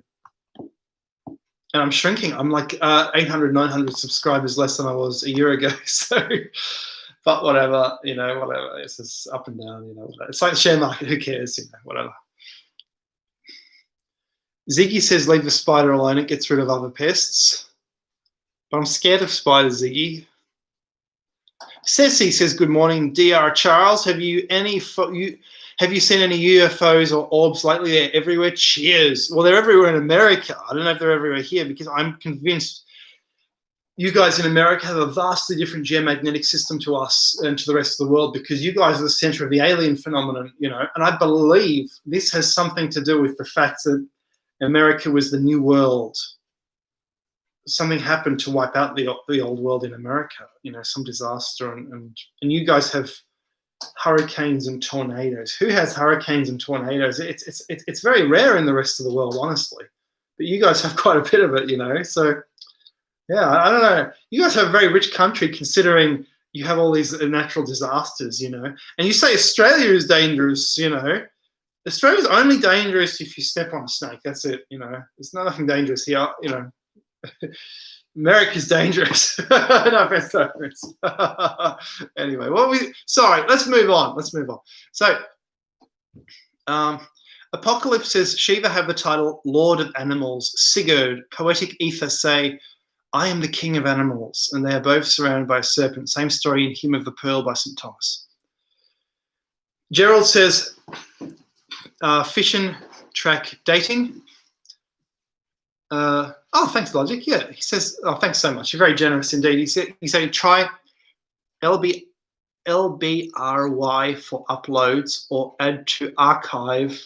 I better write this down actually because I'm gonna forget. So you say archive.org or LBRY uploads. Okay, I've written it down, so I'll check those out later. Thank you so much, mate. I'll skip a few because I want to, be up with it. So Tammy says, my friend, and you can just rewrite it. I'm sorry, I'm not ignoring anyone. Tammy says, my friend told me the dinosaurs were big because there was more oxygen in the atmosphere then. Atlas says, use Rumble. It's like YouTube. Culprit says, mate, whatever's snapping these trees in half has got to be effing enormous. I don't know where that effort could be hiding. Thomas says, he's okay. Hello, Sam Franken. Matthew says, South Pole Station. Oh, so Matthew, you're the one at South Pole Station. Oh my goodness. So Matthew said earlier, he's using bandwidth, valuable bandwidth at South Pole. Our winter ends at the end of September here. So my current line of work involves cleaning out 62 of the 3,000-gallon jet fuel generator power supply. Oh my goodness! So do they helicopter that in from a ship or something? Well, that's unbelievable. Like wow! So you're running on the fuel, on the aviation fuel, or I don't know, you need the aviation fuel there for the helicopters, and oh my goodness! Wow, that's impressive. Wow, all the way from the South Pole. And you also say there's no pipeline to get the fuel here. Instead, it's flown here on the LC-130 Hercules transport plane in the plane's own fuel tanks. And he says, yep, instead of wasting valuable cargo space inside the cargo hold of the Herc, the plane's own fuel tanks are used to ferry AN8 to the station. Gerald says, a chimp can exert over 800 pounds of force, a large 10-footer, thousands of pounds of pressure of free snapping power. Mark says, Johnny James, keep your head up, mate. Matthew says, it's often said in life that if you love what you do for a living, you'll never work a day in your life. I can attest it's a very true statement. I'm the happiest janitor on the planet. Nice. Well, I tell you what, you've got quite an impressive, your job is very impressive indeed, yeah. So Matthew says, love you, Charles. Keep up amazing work. Be safe, everyone. Cheers. Jay says, all ruins look like they have been attacked from the air. Actually, someone was telling me, just look at Stonehenge. It looks like it's been hit by something. You know, maybe a space object or something has hit nearby. And I said, you know, you've kind of got a point there because one side is collapsed or missing and that absorbed the impact getting to the other side. So the other side's still standing. But then again, I do think it's the jaws. So it's just a jaw. It's not supposed to be a circle, but I don't know. Yeah. Matthew says, jet fuel is for the generator. Doesn't freeze. Oh, is that the reason? And he says, sorry, this is not my channel. I don't keep talking. It's good. We want to hear about South Pole. Really, we do. And you say, I love Charles. Too much to steal his sunshine. Oh, thank you. No, keep talking, man. We want to know. We want to know. So Culprit says, why don't you use CBAC generators and solar panel to melt ice and split water to... Oh, it's just technical stuff. Technical stuff there. Yeah, okay. So Gerald says, thanks for reading out our comments so well. Compliments on your freedom of speech. Yeah, well, thank you, Joe. Well, I mean, isn't that what the internet's for? I mean, honestly, what is this, a communist worldwide dictatorship, you know? I shouldn't use the communist. I didn't mean communist. I meant, don't want to insult anyone. I meant just dictatorship. Isn't it, you know, it shouldn't be a dictatorship on the internet, you know what I mean? Yeah. So Reinhard von Holst says, when are you doing an interview with Matt of AA? That's a good idea, actually. But do you think he would do an interview? Because I don't know. He doesn't do live stuff really, except for that. I don't know. Maybe he will, but I'll ask him. Eh? Maybe I'll interview. That would be cool, eh? So Asahoya says, cheers, mate. Got to go. Have a good one. P.S. Happy Age of Aquarius. You too. Auf Wiedersehen. So Mr. Kim Smith says, Ezekiel, flying chariots, spacecraft. Not Bobby says the henge is a discount Gebekli. It's a poor man's Gebekli tap, is it not? It's a poor man's Gebekli tap, is what you're saying. So Meow Paul says, what is the optimal size for a human in this atmosphere? I don't know. Gerald says, few are this good at it. Glad you're a boy. Yeah. Macmillan says, Alive with Uncharted X. I've never really spoken to Uncharted X actually. I've never spoken to him. That'd be interesting, yeah. But he makes very good videos. I can't have the energy to do what he does, make those videos and do all his editing, script writing and all this stuff. Honestly, yeah, it's so much work, yeah. Oh yeah. So going back there, Johnny James isn't feeling very well. He's got that, that thing that's going around, and but so get well soon, Johnny. Yeah, get well soon. I know. I think I had it, and it's not very good. Yeah, but you can get well soon. Yeah, right. So, right. What else have we got here? So Thomas says the optimal human would have hooves. Are you sure about that, sir? I'm not quite sure about that. But I have to say, horses are pretty similar to us in a way, aren't they? Horses really like us. Jafuli says, what if Stonehenge is older than the last ice age and the devastated area is the rivers flooding over? And I believe you have a theory on this. Would you like to expound on that theory? You can write on that theory, please. I'd like to hear about that. So you're saying, what if Stonehenge is older than yeah. Now, there's someone who has that theory on YouTube. And he's written books about this. I've seen this, and they're very old videos on YouTube. And he says there used to be water around there. And the deer antlers were not used for digging the ditches that were found. They're actually used for raking the weeds out of these moats, which had water, Yeah. Alien says, I need to get you on and have a beer, mate, over a UFO conversation. That's an invite, Charles. Okay, let's do it one day. Let's do it. You can please send me a message or something, or to your. Do you have a channel or something? I can just write down your channel and talk to you. Reinhardt says, without using a calculator, what's my favorite color? It's green. Gerald says helps with mountain climbing. Gerald says swimming. Mr. Kim Smith says, I believe in Yahweh, not the C word. Gerald says Stonehenge is around 13,000 years old at least. Evans says only certain women look like horses. Lol. They certainly do. Ya Bloco, hello, says, okay, he's talking to Thomas. Nobby says VB or Tasmania. I'm not drinking anything, if that's what you're asking. Alien says, excellent, mate. Thomas says, a big nose would be helpful. Brenda says, we all resemble our astrological sign. Nice. So, yeah. So let's go back a bit. If I missed any comments. So Chicky actually says that Stick 666 is on Daily Motion. So that's the he's that guy who talks on the conservative topics, and he looks honestly he looks a bit scary to me. He scares me a bit, but I'm sure he's amazing. Yeah, I'm sure he's amazing. Yeah, I don't watch him there. Asahoya says, I grew tobacco in my kitchen, neon grow bowl. That's very interesting. I wouldn't be too specific on the details of what you grow online, though.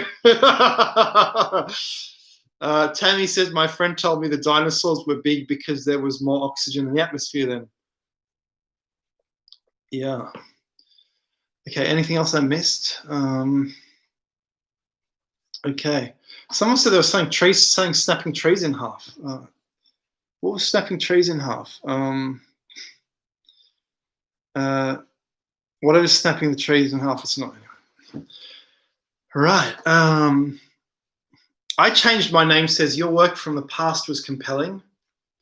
Dan from the Hills says sticks rocks. Macmillan says, have you checked out the Gosford glyphs? What's your take on them? Macmillan, I talked about this earlier in the video.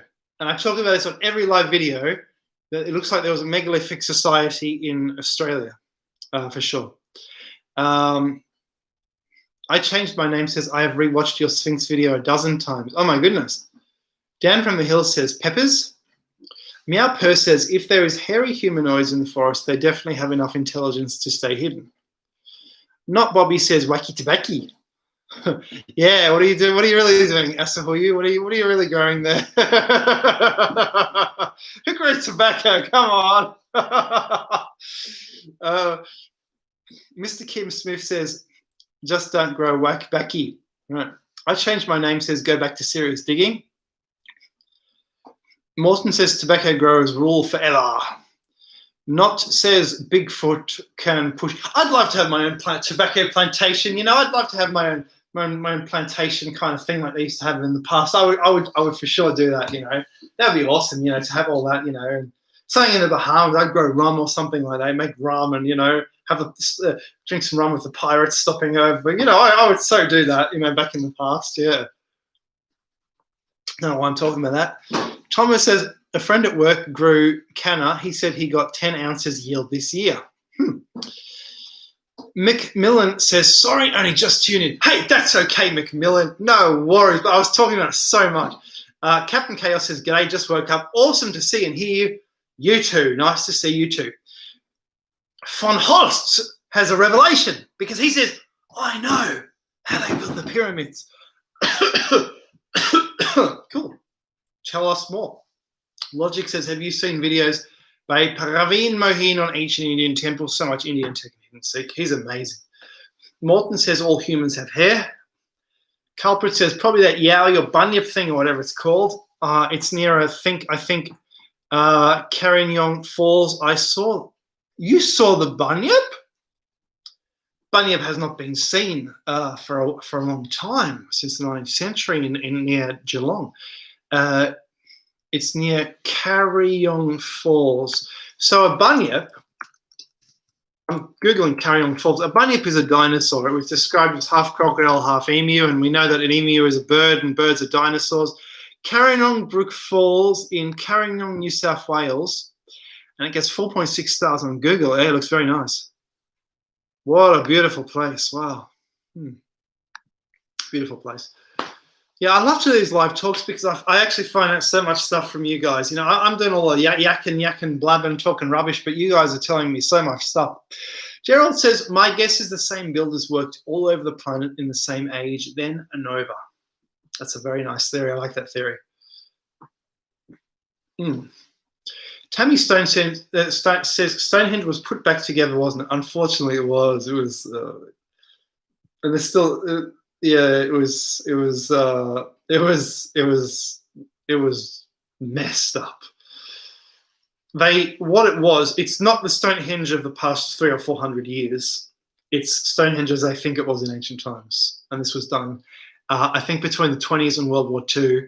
They thought, you know, we're in the modern era. We have sophisticated archaeologists. We are archaeologists. Let us investigate. You know what I mean? Yeah.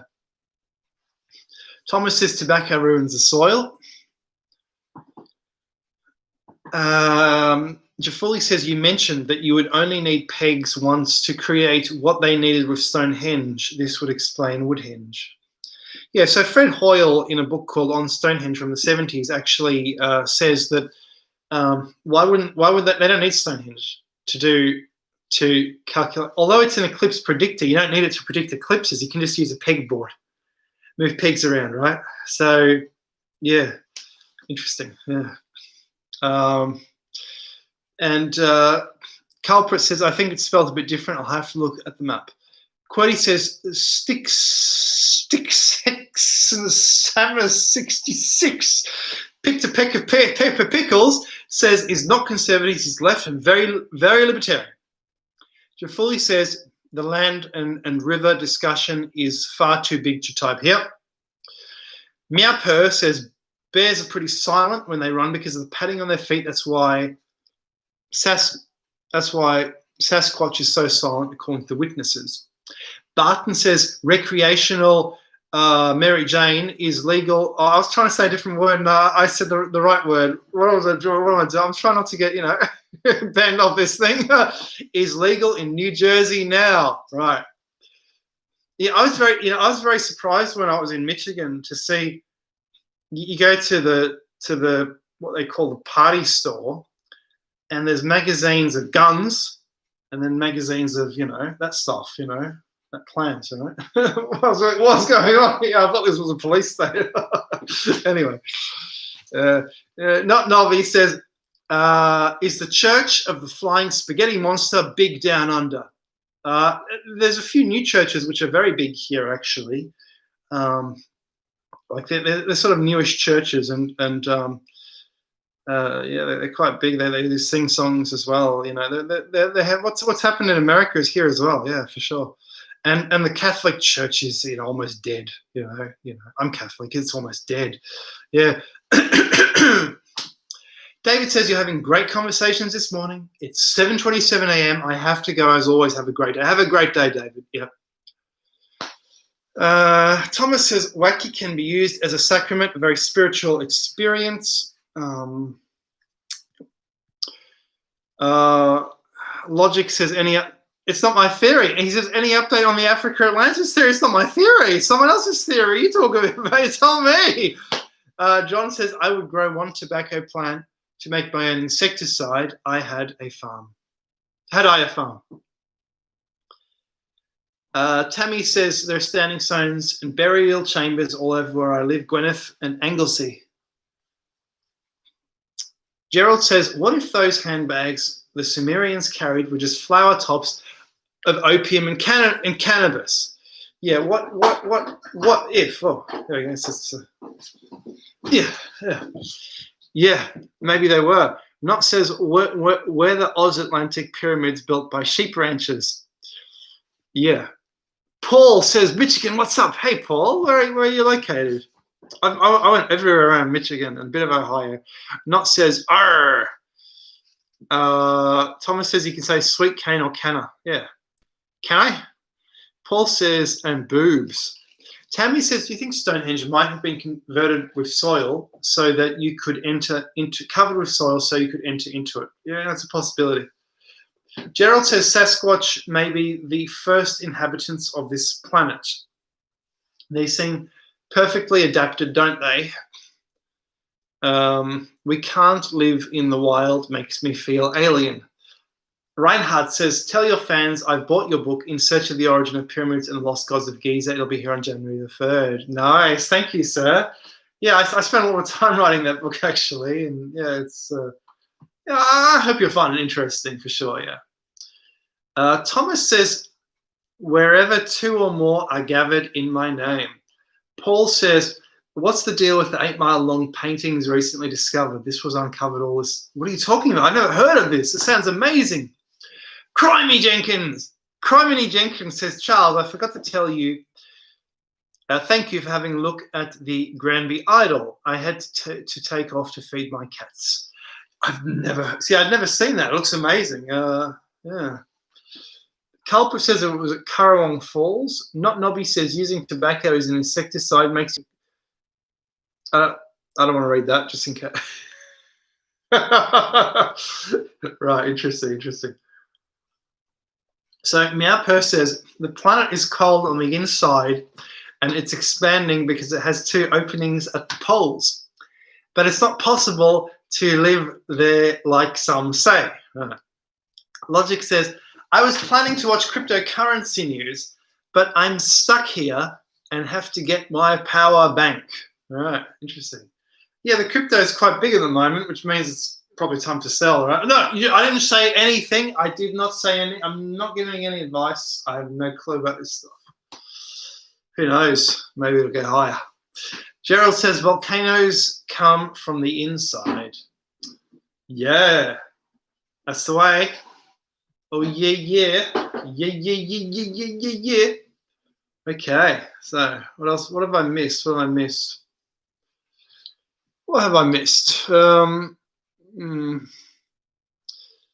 Meow says if there are hairy humanoids, they definitely have enough intelligence to stay hidden. I think I've... Grocer Bear says, where'd my tail go? Alien says, excellent, mate. Right, okay. Okay, what else? Paul Saar says, Google this story, Charles. Sprawling 8-mile-long canvas of Ice Age beasts discovered hidden in Amazon rainforest. I'm surprised that didn't burn down during the recent fires they've had. I didn't know about this. This is amazing. Why didn't you tell me this earlier? I hold you responsible for not informing me. Just kidding. Sprawling 8-mile-long canvas, wild beasts. Oh, these. Wow. Is this real? It looks like computer code. What is this, guys? How old is it? I reckon. And it's done in ochre like the paintings in Australia. This is a teaching wall. This is a teaching cave. That's what it is, guys. This is for teaching the kids. That's what the Aborigines call it at Ayers Rock. There's something similar to this. This is for teaching. This is stories and things. It looks really interesting. How do they know they're Ice Age animals? Yeah, they're the same age as the paintings in Australia. They're all 10,000. They've even got the handprints. These are like Australian Aboriginal. They look like Australian Aboriginal paintings. That's really interesting. Thanks for showing me that. Like, wow. Yeah, that's interesting. Yeah. Right. Okay. Thomas says that's deep, Gerald Wagster. John says, have you been to Greenland or plan to go there, Charles? No, I haven't been to Greenland. Why? Who goes to Greenland? Why? What's in Greenland? Not says pyramids and odds. Jafuli says by Chainlink. You're so big on that Chainlink thing, eh? Meow says, yes, volcanoes come from the inside, not the middle. Thomas says, maybe I should build a pyramid. Mate, go for it, build a pyramid. Before you embark on this lifetime crusade, I advise you to consider the logistical situation and financial, whatever. Crimey says, I've learned about the idol. So, that's that idol you were talking about earlier. What was it called? It was the Granby idol. when I was in high school 22 years ago when I lived in Colorado. I even did a history presentation in college and a speech. Congratulations, you're an excellent antiquary for doing that. So where is the Granby idol from? It's from Colorado. You know what? It looks like an Ica stone. To me, it's very similar to an Ica stone. So the Ica stones, you know, I reckon they must be real. Apparently they did some way of dating the Ica stones, and they date from the Roman period. And the priest who was collecting them said, look, they're not, I know they're not fakes because I know they're not fakes because they were around before he was collecting them. They didn't just make them to sell to him. Although some of them might be fakes, you know. They had to start somewhere. The Granby idol. It looks ridiculous, just absolutely ridiculous. Yeah, it's like an Ica stone in the north. Yeah. Oh, yeah.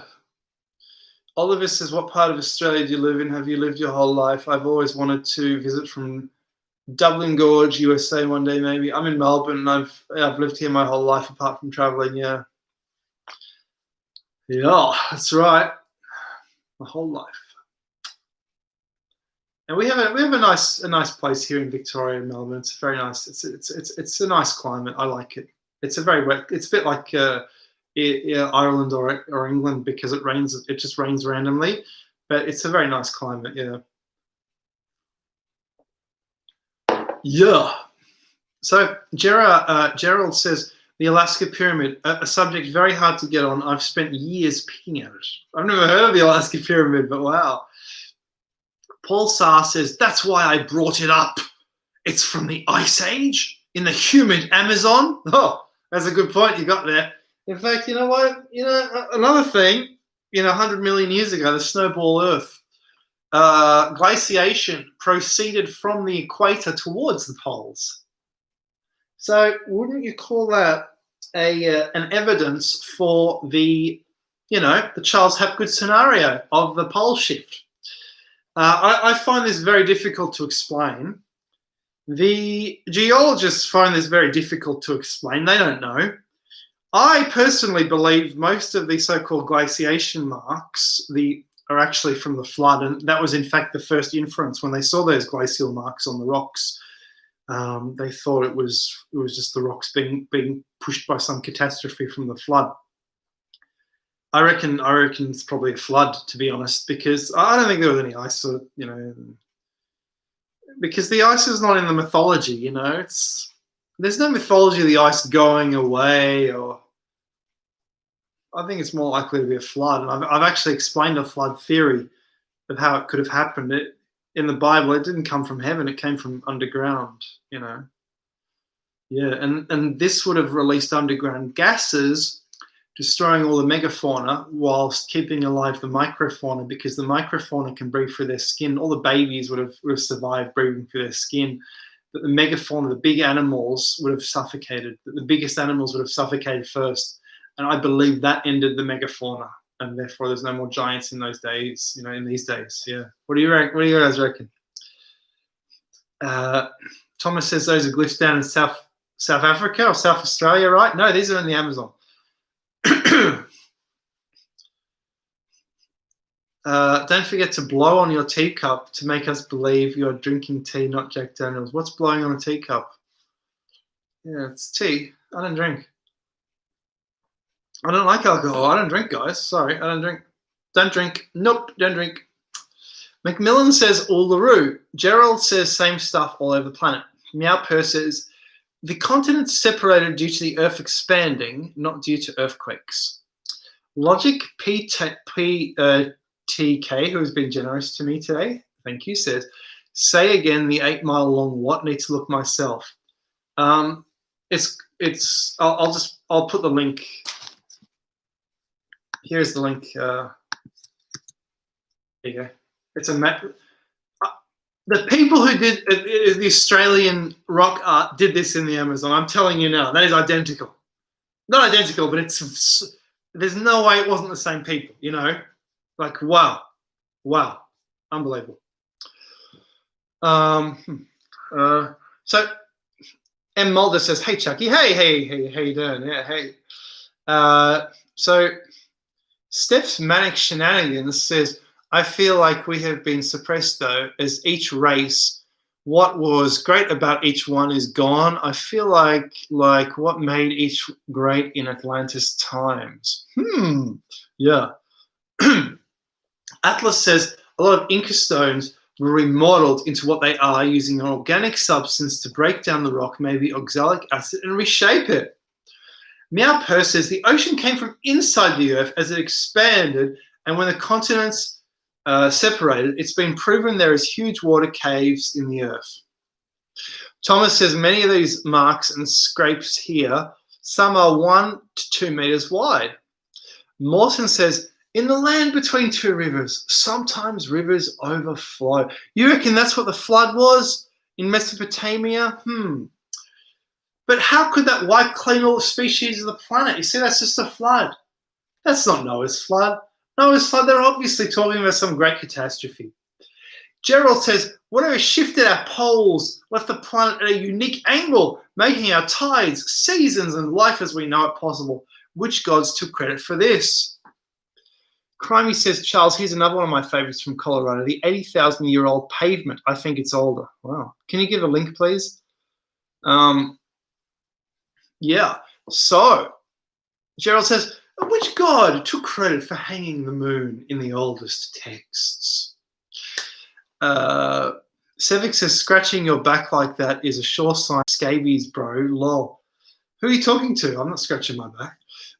John says, I put a drop or 3 of Irish cream in my coffee for the flavor. Yeah.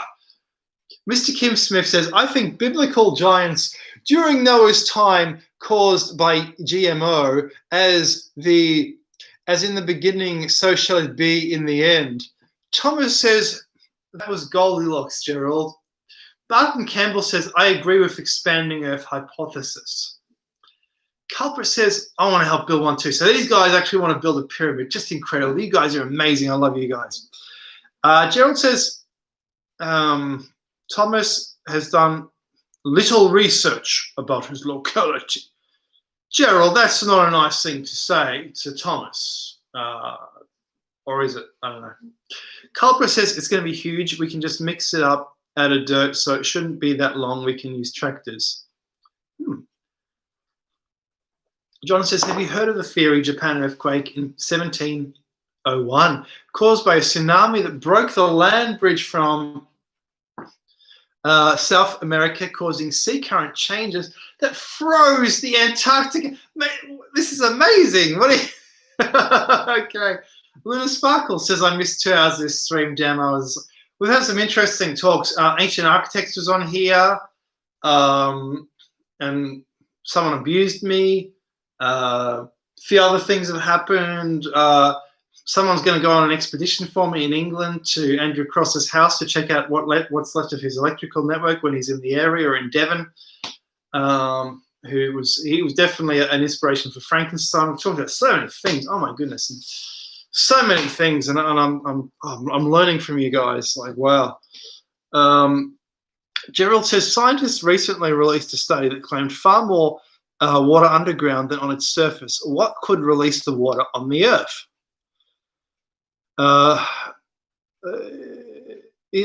So this is my flood theory. It came from the ground, like the Bible says, and the gas was released from the water, and it bubbled up and it suffocated the megafauna. That completely explains why the megafauna died and why the smaller animals survived. There must have been smaller animals, don't you think? Yeah. Yeah. And you're saying there's what could release the water on the Earth? I'll tell you, the Earth shrink. If it expands, it shrinks. So I came up with this theory, shrinking Earth. So Knott says Bosnian pyramids real deal, cover up or pure BS. Luna Sparkle says thanks for the recap. Yeah. Criminy Jenkins says I picked up a short but sweet article for you. The biggest secret of the world blogspot, 80,000-year-old cobble. I can't even click it though. It's not a link. Oh, I've clicked it. Hang on. Okay, let's have a look at this article. The 80,000-year-old cobblestones. Yeah, let's have a look. So, it's past midnight. So the biggest secret of the world. So what? So there's an 80,000-year-old pavement. Where is the pavement? I don't see it. There's no pictures. But that's not an article. It's almost nothing there. It's just a paragraph or two. You're saying, what it says is, in 1936, a man named Tom Kenny was digging a vegetable cellar on his property in Plateau Valley in the western slopes of the Rocky Mountains in Colorado when his progress was suddenly halted when his pick struck a slab of stone at a depth of 10 feet. Further digging revealed a smooth and level pavement made of 5-inch square handmade tiles that had been laid in mortar. Analysis of the mortar also revealed it to be a different chemical composition to anything found locally. The problem with this theory, sir, is that this natural mortar, with natural mortar in between stones, even stones which look artificial, is found all over beaches all around the world. I found them. I thought, what the hell is this? And I found stuff like that on beaches, and it's all natural, It's so weird how it happens. Well, we think maybe it's not natural. I don't know. Anyway. Oh, thank you, Logic Pete. You've been very generous to me today. You say thank you, and you're all awesome. You know what? You're awesome. Yeah, you're awesome. Culprit Black says there's an Ice Age mural in the Amazon that's got pictures of people hunting dinosaurs. And yeah, I just said, like, I'm just looking at that. That is stuff that I saw at Ayers Rock, literally, at Uluru. That stuff you saw at the Amazon, that's at Uluru. Literally, it's so similar.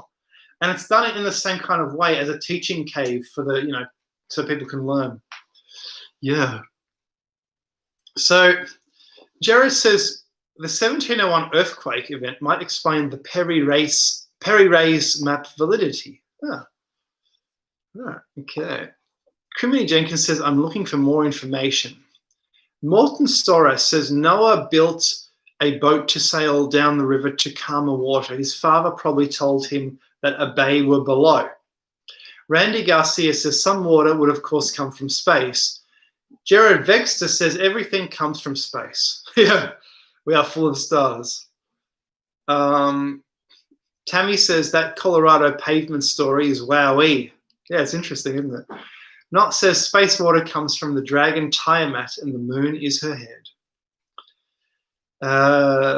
Yeah, Jules Verne is here, and he says, find our native Icaro, Charles. The knowledge is hidden in the paintings. What is Icaro?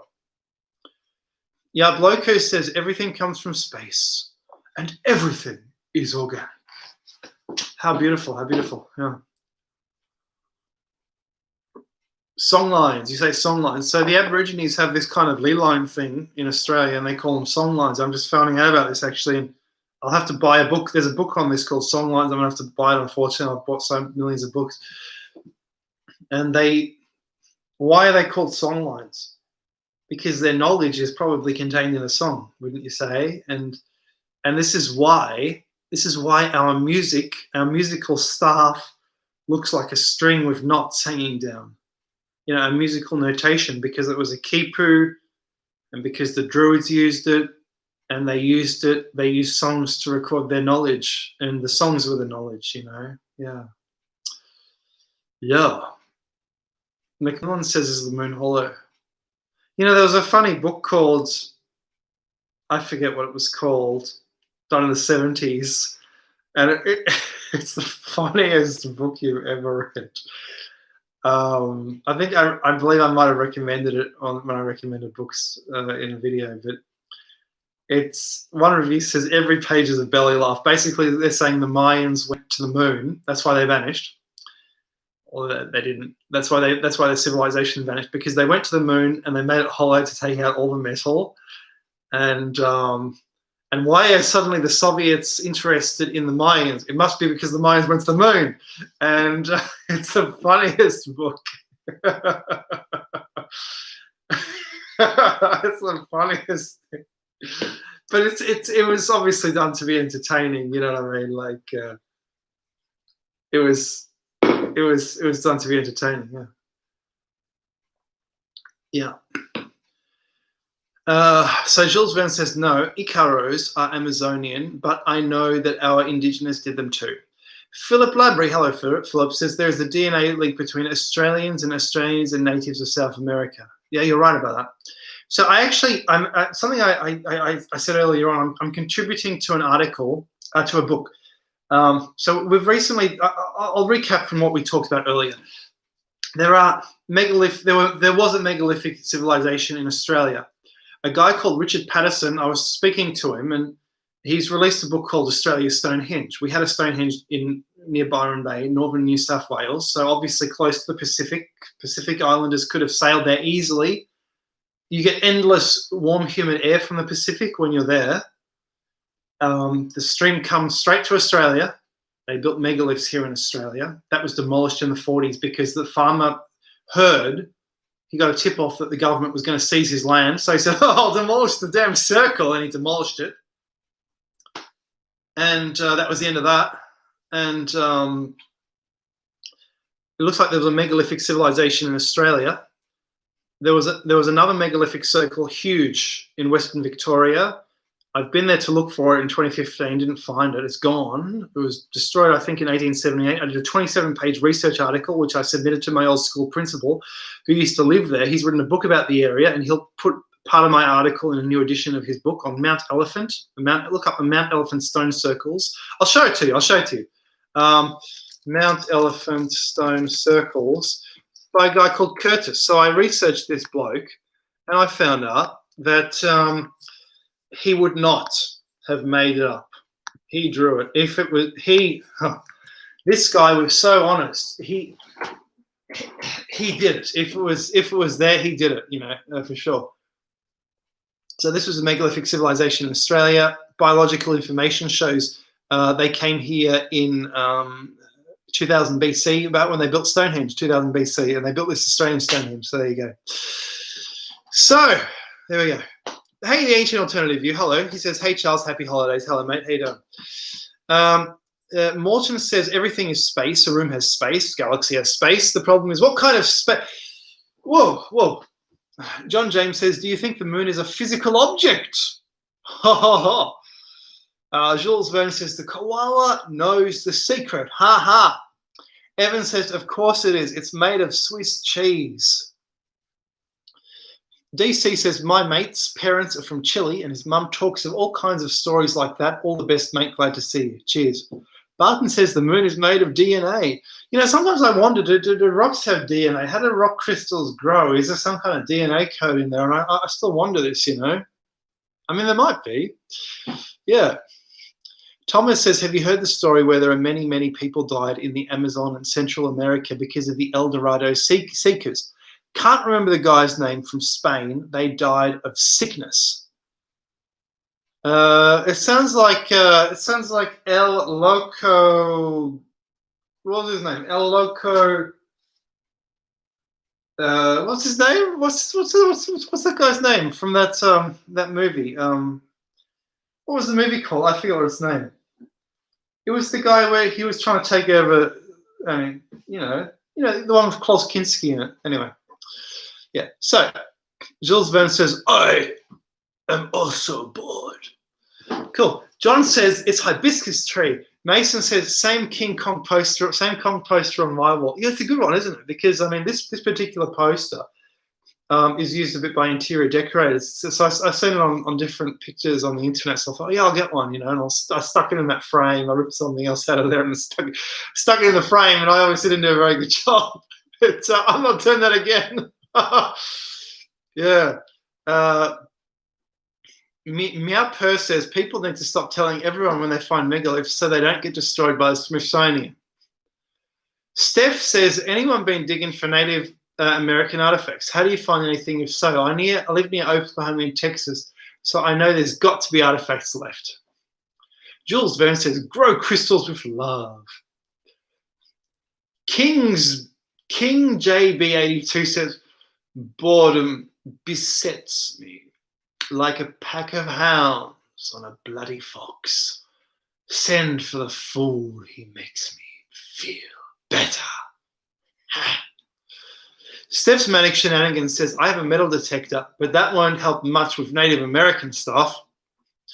Jared says, I can't wait to find out what's in the recent asteroid sample. Are you saying an asteroid has hit somewhere? Kia Chris said El Loco Bill Gates.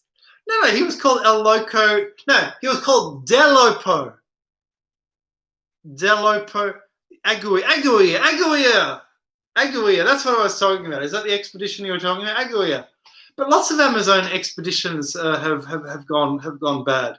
Aguirre de Lope. Yeah, that's the guy. Yeah. Mason says, I like the poured concrete limestone theory of the Giza pyramid. Thoughts? Logic says, there was a theory I heard about 6 years ago that the Amazon was a cultivated man-made forest, but I have no idea where I found it. Vonica says, Steph, I live in Oklahoma. I find it all the time. John says there are artifacts everywhere, 2 meters down over the whole earth before the mud flood. Totally agree. Don Lope of Aguirre. Yeah, he was a funny guy, very vengeful guy. So if you read his biography, he before he did this catastrophic expedition, which was actually like a punishment expedition, all these rebellious people, they put on this expedition to do something important, and then he took over the expedition and he tried to set up his own kingdom. And you can watch that 70s film on YouTube. It's on YouTube, you know. I love that actor. He's amazing. You know, he's so interesting. So Vonda says, you river wade along the curves, the stuff piles up or washes the banks out and the stuff sticks wash out. Well, are you mining for gold or something? Kia Chris says, the sound frequency was used to liquefy and levitate stone. This is incredible. Aguirre Ruff of the God's Claw Skinski, yeah. So Evan says, what happens, and by the way, his biography is so funny. You've got to check out his biography. It's like a riot from beginning to end. It's ridiculous. and even the Amazon reviews are ridiculous. One review says, this is obviously a small man who was trying to be a big man. Anyway. Evan says, what happened to the alien monolith from Utah? Vonda, you have a very interesting name, says points wash into creeks and ridgeways, but they have to be natural ridgeways, not man-made. Thomas says Cortez, that's the guy. Cortez the killer. Thomas, you sound like you have a grudge against this man. Yeah, you sound like you have a grudge, sir. Mawson says there is 2 types of crystal. 1, sulfur. 2, chloritic crystals. Jules Verne says, I will try to put a link of my favorite, Icaro by Rolando Tangoa. Very peaceful. Are you talking about like Peruvian music or something? Vonda says, fields after the farmer flows, walk fresh plowed fields. Kingsby says, that's from an old 1999 Bone Thugs and Harmony album. You are no fool. Yeah. So Morton is giving us information about his mining work. Hey, good morning, sir. DH Gazilla says monolith. It's now a manilith. You mean it's been broken up or something? Vonda says, I found a 10,000-year-old Kansas chert famous scraper as a ground find along the top of a natural river. John says, crystal meth? Oh, naturally. What else would they be talking about? No, just kidding. That's quite an assumption there, John. Yeah. Sassy says, is talking about the mud flood acceptable in academia? Not much is acceptable in academia, actually. Not much. Oh, that wouldn't be. No way. Of course not. No way. Yeah. So what's straight says it's 8 here. Or what's straight? Vonda says, okay, we read that. Trevor says, could sand be the remains of crystal cities, red soil of iron ore, iron ones? Game Overlord said, would you like to see a 170-year-old German book about old Egypt with lots of pictures? Sure, send some photos, sure. Or even just put them up here. You know, take it with your phone and you can just put it straight up if you want. I don't know. Vonda says, always hit the creek after a good rain. Arrowheads are mainly found in creeks, rivers, and fresh ploughed fields. Tammy says, Mud Fossil University thinks red soil is actually blood, the remains of giant animals and people. Morton says, a failed gold digger found, well, maybe. Morton says, a failed gold digger found that turning the soil made the plants grow better.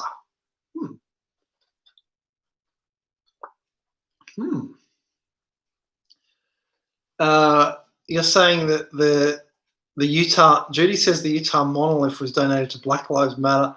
I don't know if it would be a good idea to give them the monolith. They might tip it over or something. Luna Sparkle says, going into our rainy season here, good picking times. Jules Van says, have a good morning. I'll try and sleep now. Have a nice sleep. Yeah. So DL Buster says, question Dr. C and all viewers, where do you find a tortoise with no legs? Answer, where you left it. That's funny. Cool. John James says something which I'm probably not allowed to repeat.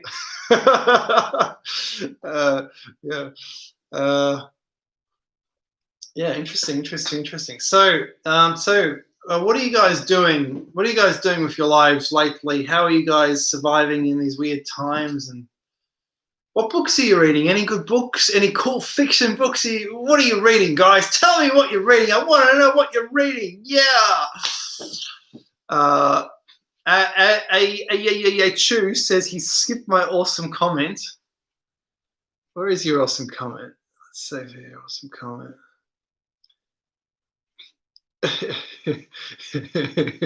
Sometimes I like to super glue my thumbs to my nipples and pretend I'm a T-Rex.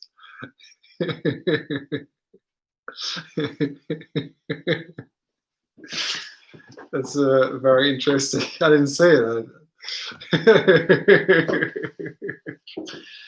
Bob Zob says Bitcoin. So you obviously got a bit on there or something, I guess. Thomas says it's always in the last place you look.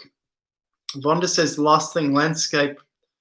Okay, saying some stuff about where to find gold or something.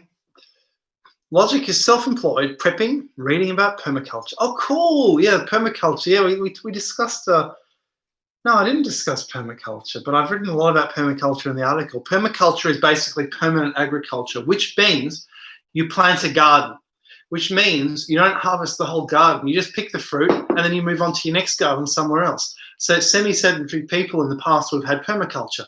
So you look after a garden. And it's like plants that work with other plants, or plants that can shelter other plants. So you're creating a microclimate here in your garden.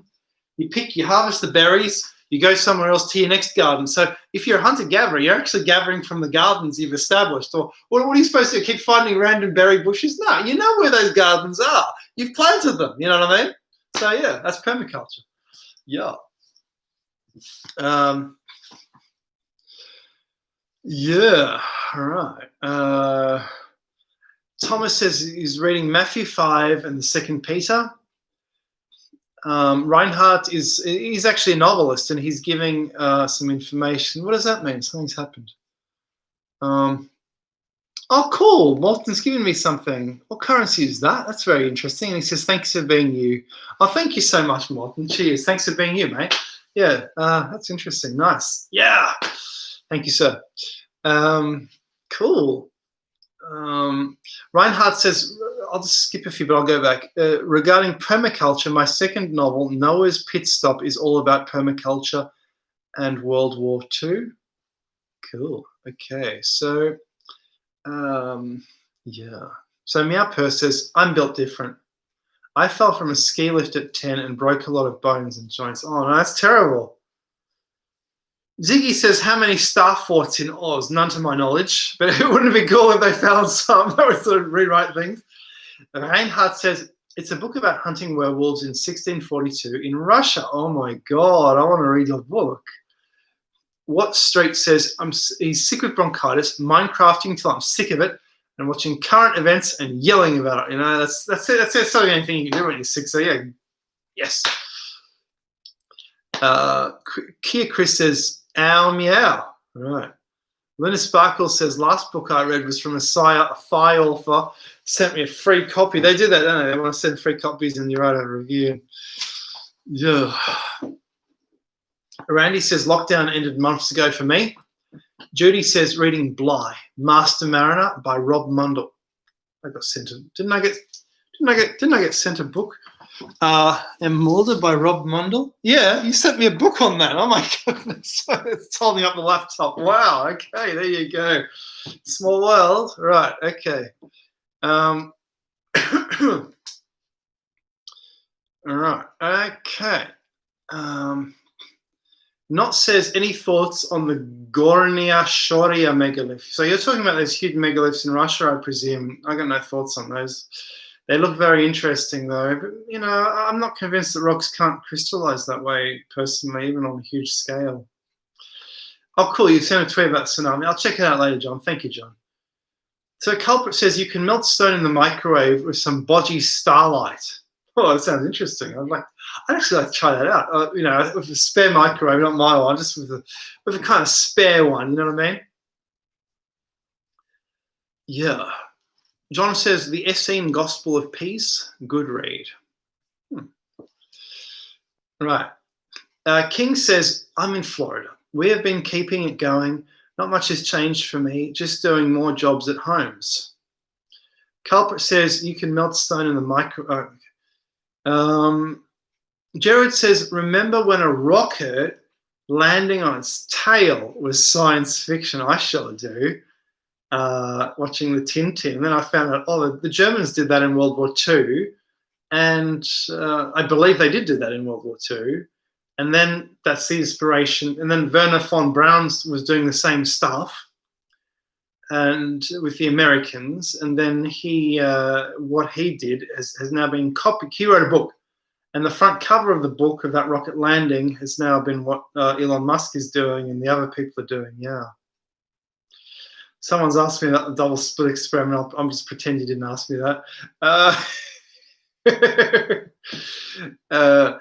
Puppet says, changing the bathroom sink faucet as I tune in. Hope says, ooh, I like the double split experiment. Do you now? Evans says, Manly Hall, the secret teachings of all the ages. Get the 2000 edition with the illustration. Is it a good book, sir? Luna Sparkle says, use that tape stuff when you install the faucet so it seats proper. What Straight says, I saw a 1-inch ice crystal this year in a ditch. Meow Purr says, it's easy to find a cheap used microwave. I might do that for experiments maybe, you know, and do the melt rocking thing. But I got heaps of experiments to do. It's so as I'm sure you guys do, you know, there's so much to do. Yeah. So Tammy says, strings with knots tied on the Colbrin alphabet. Song lines, the name of a book by Bruce Chatwin. Oh, so Bruce Chatwin's a very famous travel author from the 70s and 80s. I read one of his books about Patagonia where he mentions the giants, but that book is so boring. I can't believe it. It's like, I can't believe I didn't slip my wrists after finishing that book, to be honest. So I wouldn't want to read any more by Bruce Chatwin. But yeah, it sounds interesting, doesn't it? Asahoyu, I thought you left, mate. What are you doing here? Mate? And he says, Brown did no UFO tech. He fooled everybody. Randy Garcia says, how is the universe not electric? Exactly, it is electric. Drone Guy says, who are some of your favorite YouTubers? Do you ever watch the other Aussie guy, Secret Geometry Decoded? He hates me. He doesn't like me at all. Once I went on his channel, he was like, oh, and he started giving me all these insults and stuff. And he said he stopped watching me after I said a qubit. They didn't use qubits because they didn't walk around on their hands and knees, because that's a qubit, right? And so funny, but he doesn't like me. But I don't like him either because his videos are kind of repetitive. Like I tried watching a few, but he doesn't explain, and there's no context, there's no introduction, and so I don't really watch him because I don't think I can get anything out of it, to be honest. But I'm sure he's done some interesting research. Why not? Yeah. Yeah. Evan says a bit encyclopedic. Other esoteric works go into greater depth. Godzilla says the universe is absolutely electric in nature. It is. And I know physicists who tell me exactly the same thing. It's definitely electric in nature. There's no way it's not, you know. So you're saying, Morton says microwave and you can use a plywood plate to make lightning veins. Puppet Bike says putty is for seating, tape is for leaks. Thanks. Lapis says back in town, just some shopping.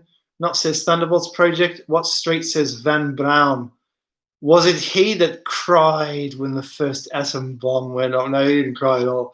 It was the other bloke. It was I forget what his name is. It was the I don't know what it is. Thomas says my favorite Aussie, Santos Bonacci. Who's he? Jafuli Pucci says still here. You're still here. It's 1:10 a.m. and you're still here. Mr. Kim Smith says Aussie author Barry Fell, book America BC. Darkside says we love your work. Hope to see you in Netherlands again. We like your work on Hunebedden. You should come back one day. Nobody's talking about Hunebedden. You are the only one. Thank you so much, Darkside. Awesome, Darkside. Thank you so much. Yeah, nice to hear from you. Yes. Logic says Von Braun was working for Disney and NASA.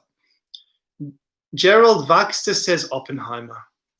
Yeah, Oppenheimer. That's the one. Asahoyu says electric is vibration. Everything has vibration.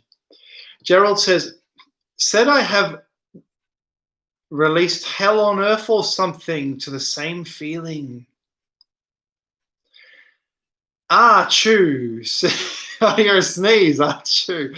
Charles, when analyzing the human purpose, do you believe in Einstein's theory of reality versus reason? I've never heard of this theory, sorry. Reality versus reason, I don't know what that is. But it sounds to me like it's probably true, I guess. Astrotheology. So, yes, some people have been talking about astrotheology lately. Logic says, any thoughts on consciousness? Best analogy I've heard was it's a frequency we pick up like it's definitely radio frequency, because when you zone out, whether you're in the trance or whether you're on something, some substance or something, and you zone out, you're picking up the vibrations, the electric vibrations, the frequencies, and it's a shimmering, isn't it? It's a shimmering. It's like electricity. You're seeing the waves, or, you know. Jared says he quoted someone after his bomb went off. Luna Sparkle says, "Oh, the subgenius here. Hey, Bob." Haha. Yeah. Oh, yeah. And this guy was in a different chat room. He gets around. Interesting. So, guys, I've been going 2 hours 27. I'll probably wrap up in 5 minutes. So, just so you know. So, 5 minutes, I'll switch off. So, yeah, I'll take a few more questions, and it's been so nice to have you guys here. And it's been lovely talking to you guys and all this stuff. Yeah. And yeah, Asahoya, and thanks for the donations. Very generous of you people. I really appreciate it. Of course, I don't get anything on YouTube. It's not much. Hope says 1 teaspoon of a neutron star would weigh 6 billion tons. Macmillan says, what are your thoughts on psychedelics, especially with I wouldn't want to, mate. Have you read his book on the Neanderthals? Have you read that book? Oh my god. Oh my god, the psychedelic book. Oh my, was it Unchained or something? What was it called? It's called, I forget what it's called, but it's oh my god, Anyway, Bob says I'd love to see a chat with Rob Shepard. Rob Shepard, to my knowledge, doesn't really collaborate with other people. He doesn't interact so much with other people, but he's a very, very clever man. Yeah. John James says, anyone found those weapons of mass destruction yet? Logic says, peace, love, and respect from Sydney. Thank you so much, Logic PTK. Hugo Starr says, he quoted the Bhagavad Gita or something, didn't he? I've become dead. Yeah, he was sort of in tears and quoting this. And this was used in a documentary, which I had a professor, he said it was the best documentary he's ever seen. It must be on YouTube, but he said the only place he could get it was the National Library, and we watched it on, and he thought, he was very touched by it. He thought it was a very interesting documentary about this. Judy says, thank you for your time, Charles. Thank you for your time, Judy. Thank you. Yeah, just a few more minutes and then Reinhardt says, we love your work. Thank you, Reinhardt. I love your work. And I will check out, I'll have to go back and check your books. Check out Reinhardt's books. He's given some links on here, and he's an author. And he said he actually made a book about vampire hunting in Russia in 1642. That sounds absolutely incredible historical novel. So yeah, check if it is. I don't know if it's historical. Loco says, always glad to catch a live stream, Charles. Best of luck for the incoming year, and thank you for everything. And back at you for all that nice stuff you've just said. That's yes. Best of luck to you too, and to all of you. You know, all of you. I want all of you to have the best of luck. You know, and to have a nice year. Yep, that would be very nice. Yeah, Hope says, hope your boredom is cute. Yes, thank you for helping me. Chicky says, thank you so much. It was fun and enlightening. Thank you, Chicky Rogue. Or Chicky Rouge. Are you Chicky Rouge or Chicky Rogue? Yeah. Gerald Baxter says, fungal evolution, lol. Not says it's 6 a.m. Got group work at 9. Why did you do this to me? I don't know. Ziggy says, I was getting whacked at Melbourne. Mr. Kim Smith says that. Morton Story says, thank you, everyone. Lapis says, Neanderthals were heavy on the red mushroom and the white dots. Drone Guy, okay, he says, why isn't there more obvious monoliths in Australia, ziggurats and pyramids? Sorry, I came in late and watched the replay. I talked about monoliths quite a lot. They've been demolished, but they're very obvious in Byron Bay. Check out a guy called Richard Patterson, who's written a book called Australia Stonehenge. And on his Facebook website, you can see these monoliths. Look up Australia Stonehenge on Facebook. You can see the monoliths. They're real. Vonda says, bye. Yes, bye. Thank you so much. Streaming during your morning coffee sounds delicious. I'll have a morning coffee soon as well, actually. Werewolves. Reinhardt says, werewolves. He's written books. Check out Reinhardt's books. Scroll back. You can see his stuff. Okay. Thank you, Ceci. Thank you, everyone. I'll log off as I promised. And I love you all. And I'll do this again soon. Don't worry. I think I did one nice beer at Byron Bay. I'd love to go there one day. I'll check it out. I'll check out the local beer. I can't wait to see what it looks like. Thank you, everyone. Bye-bye. Bye-bye. See ya. Bye-bye. Back again soon.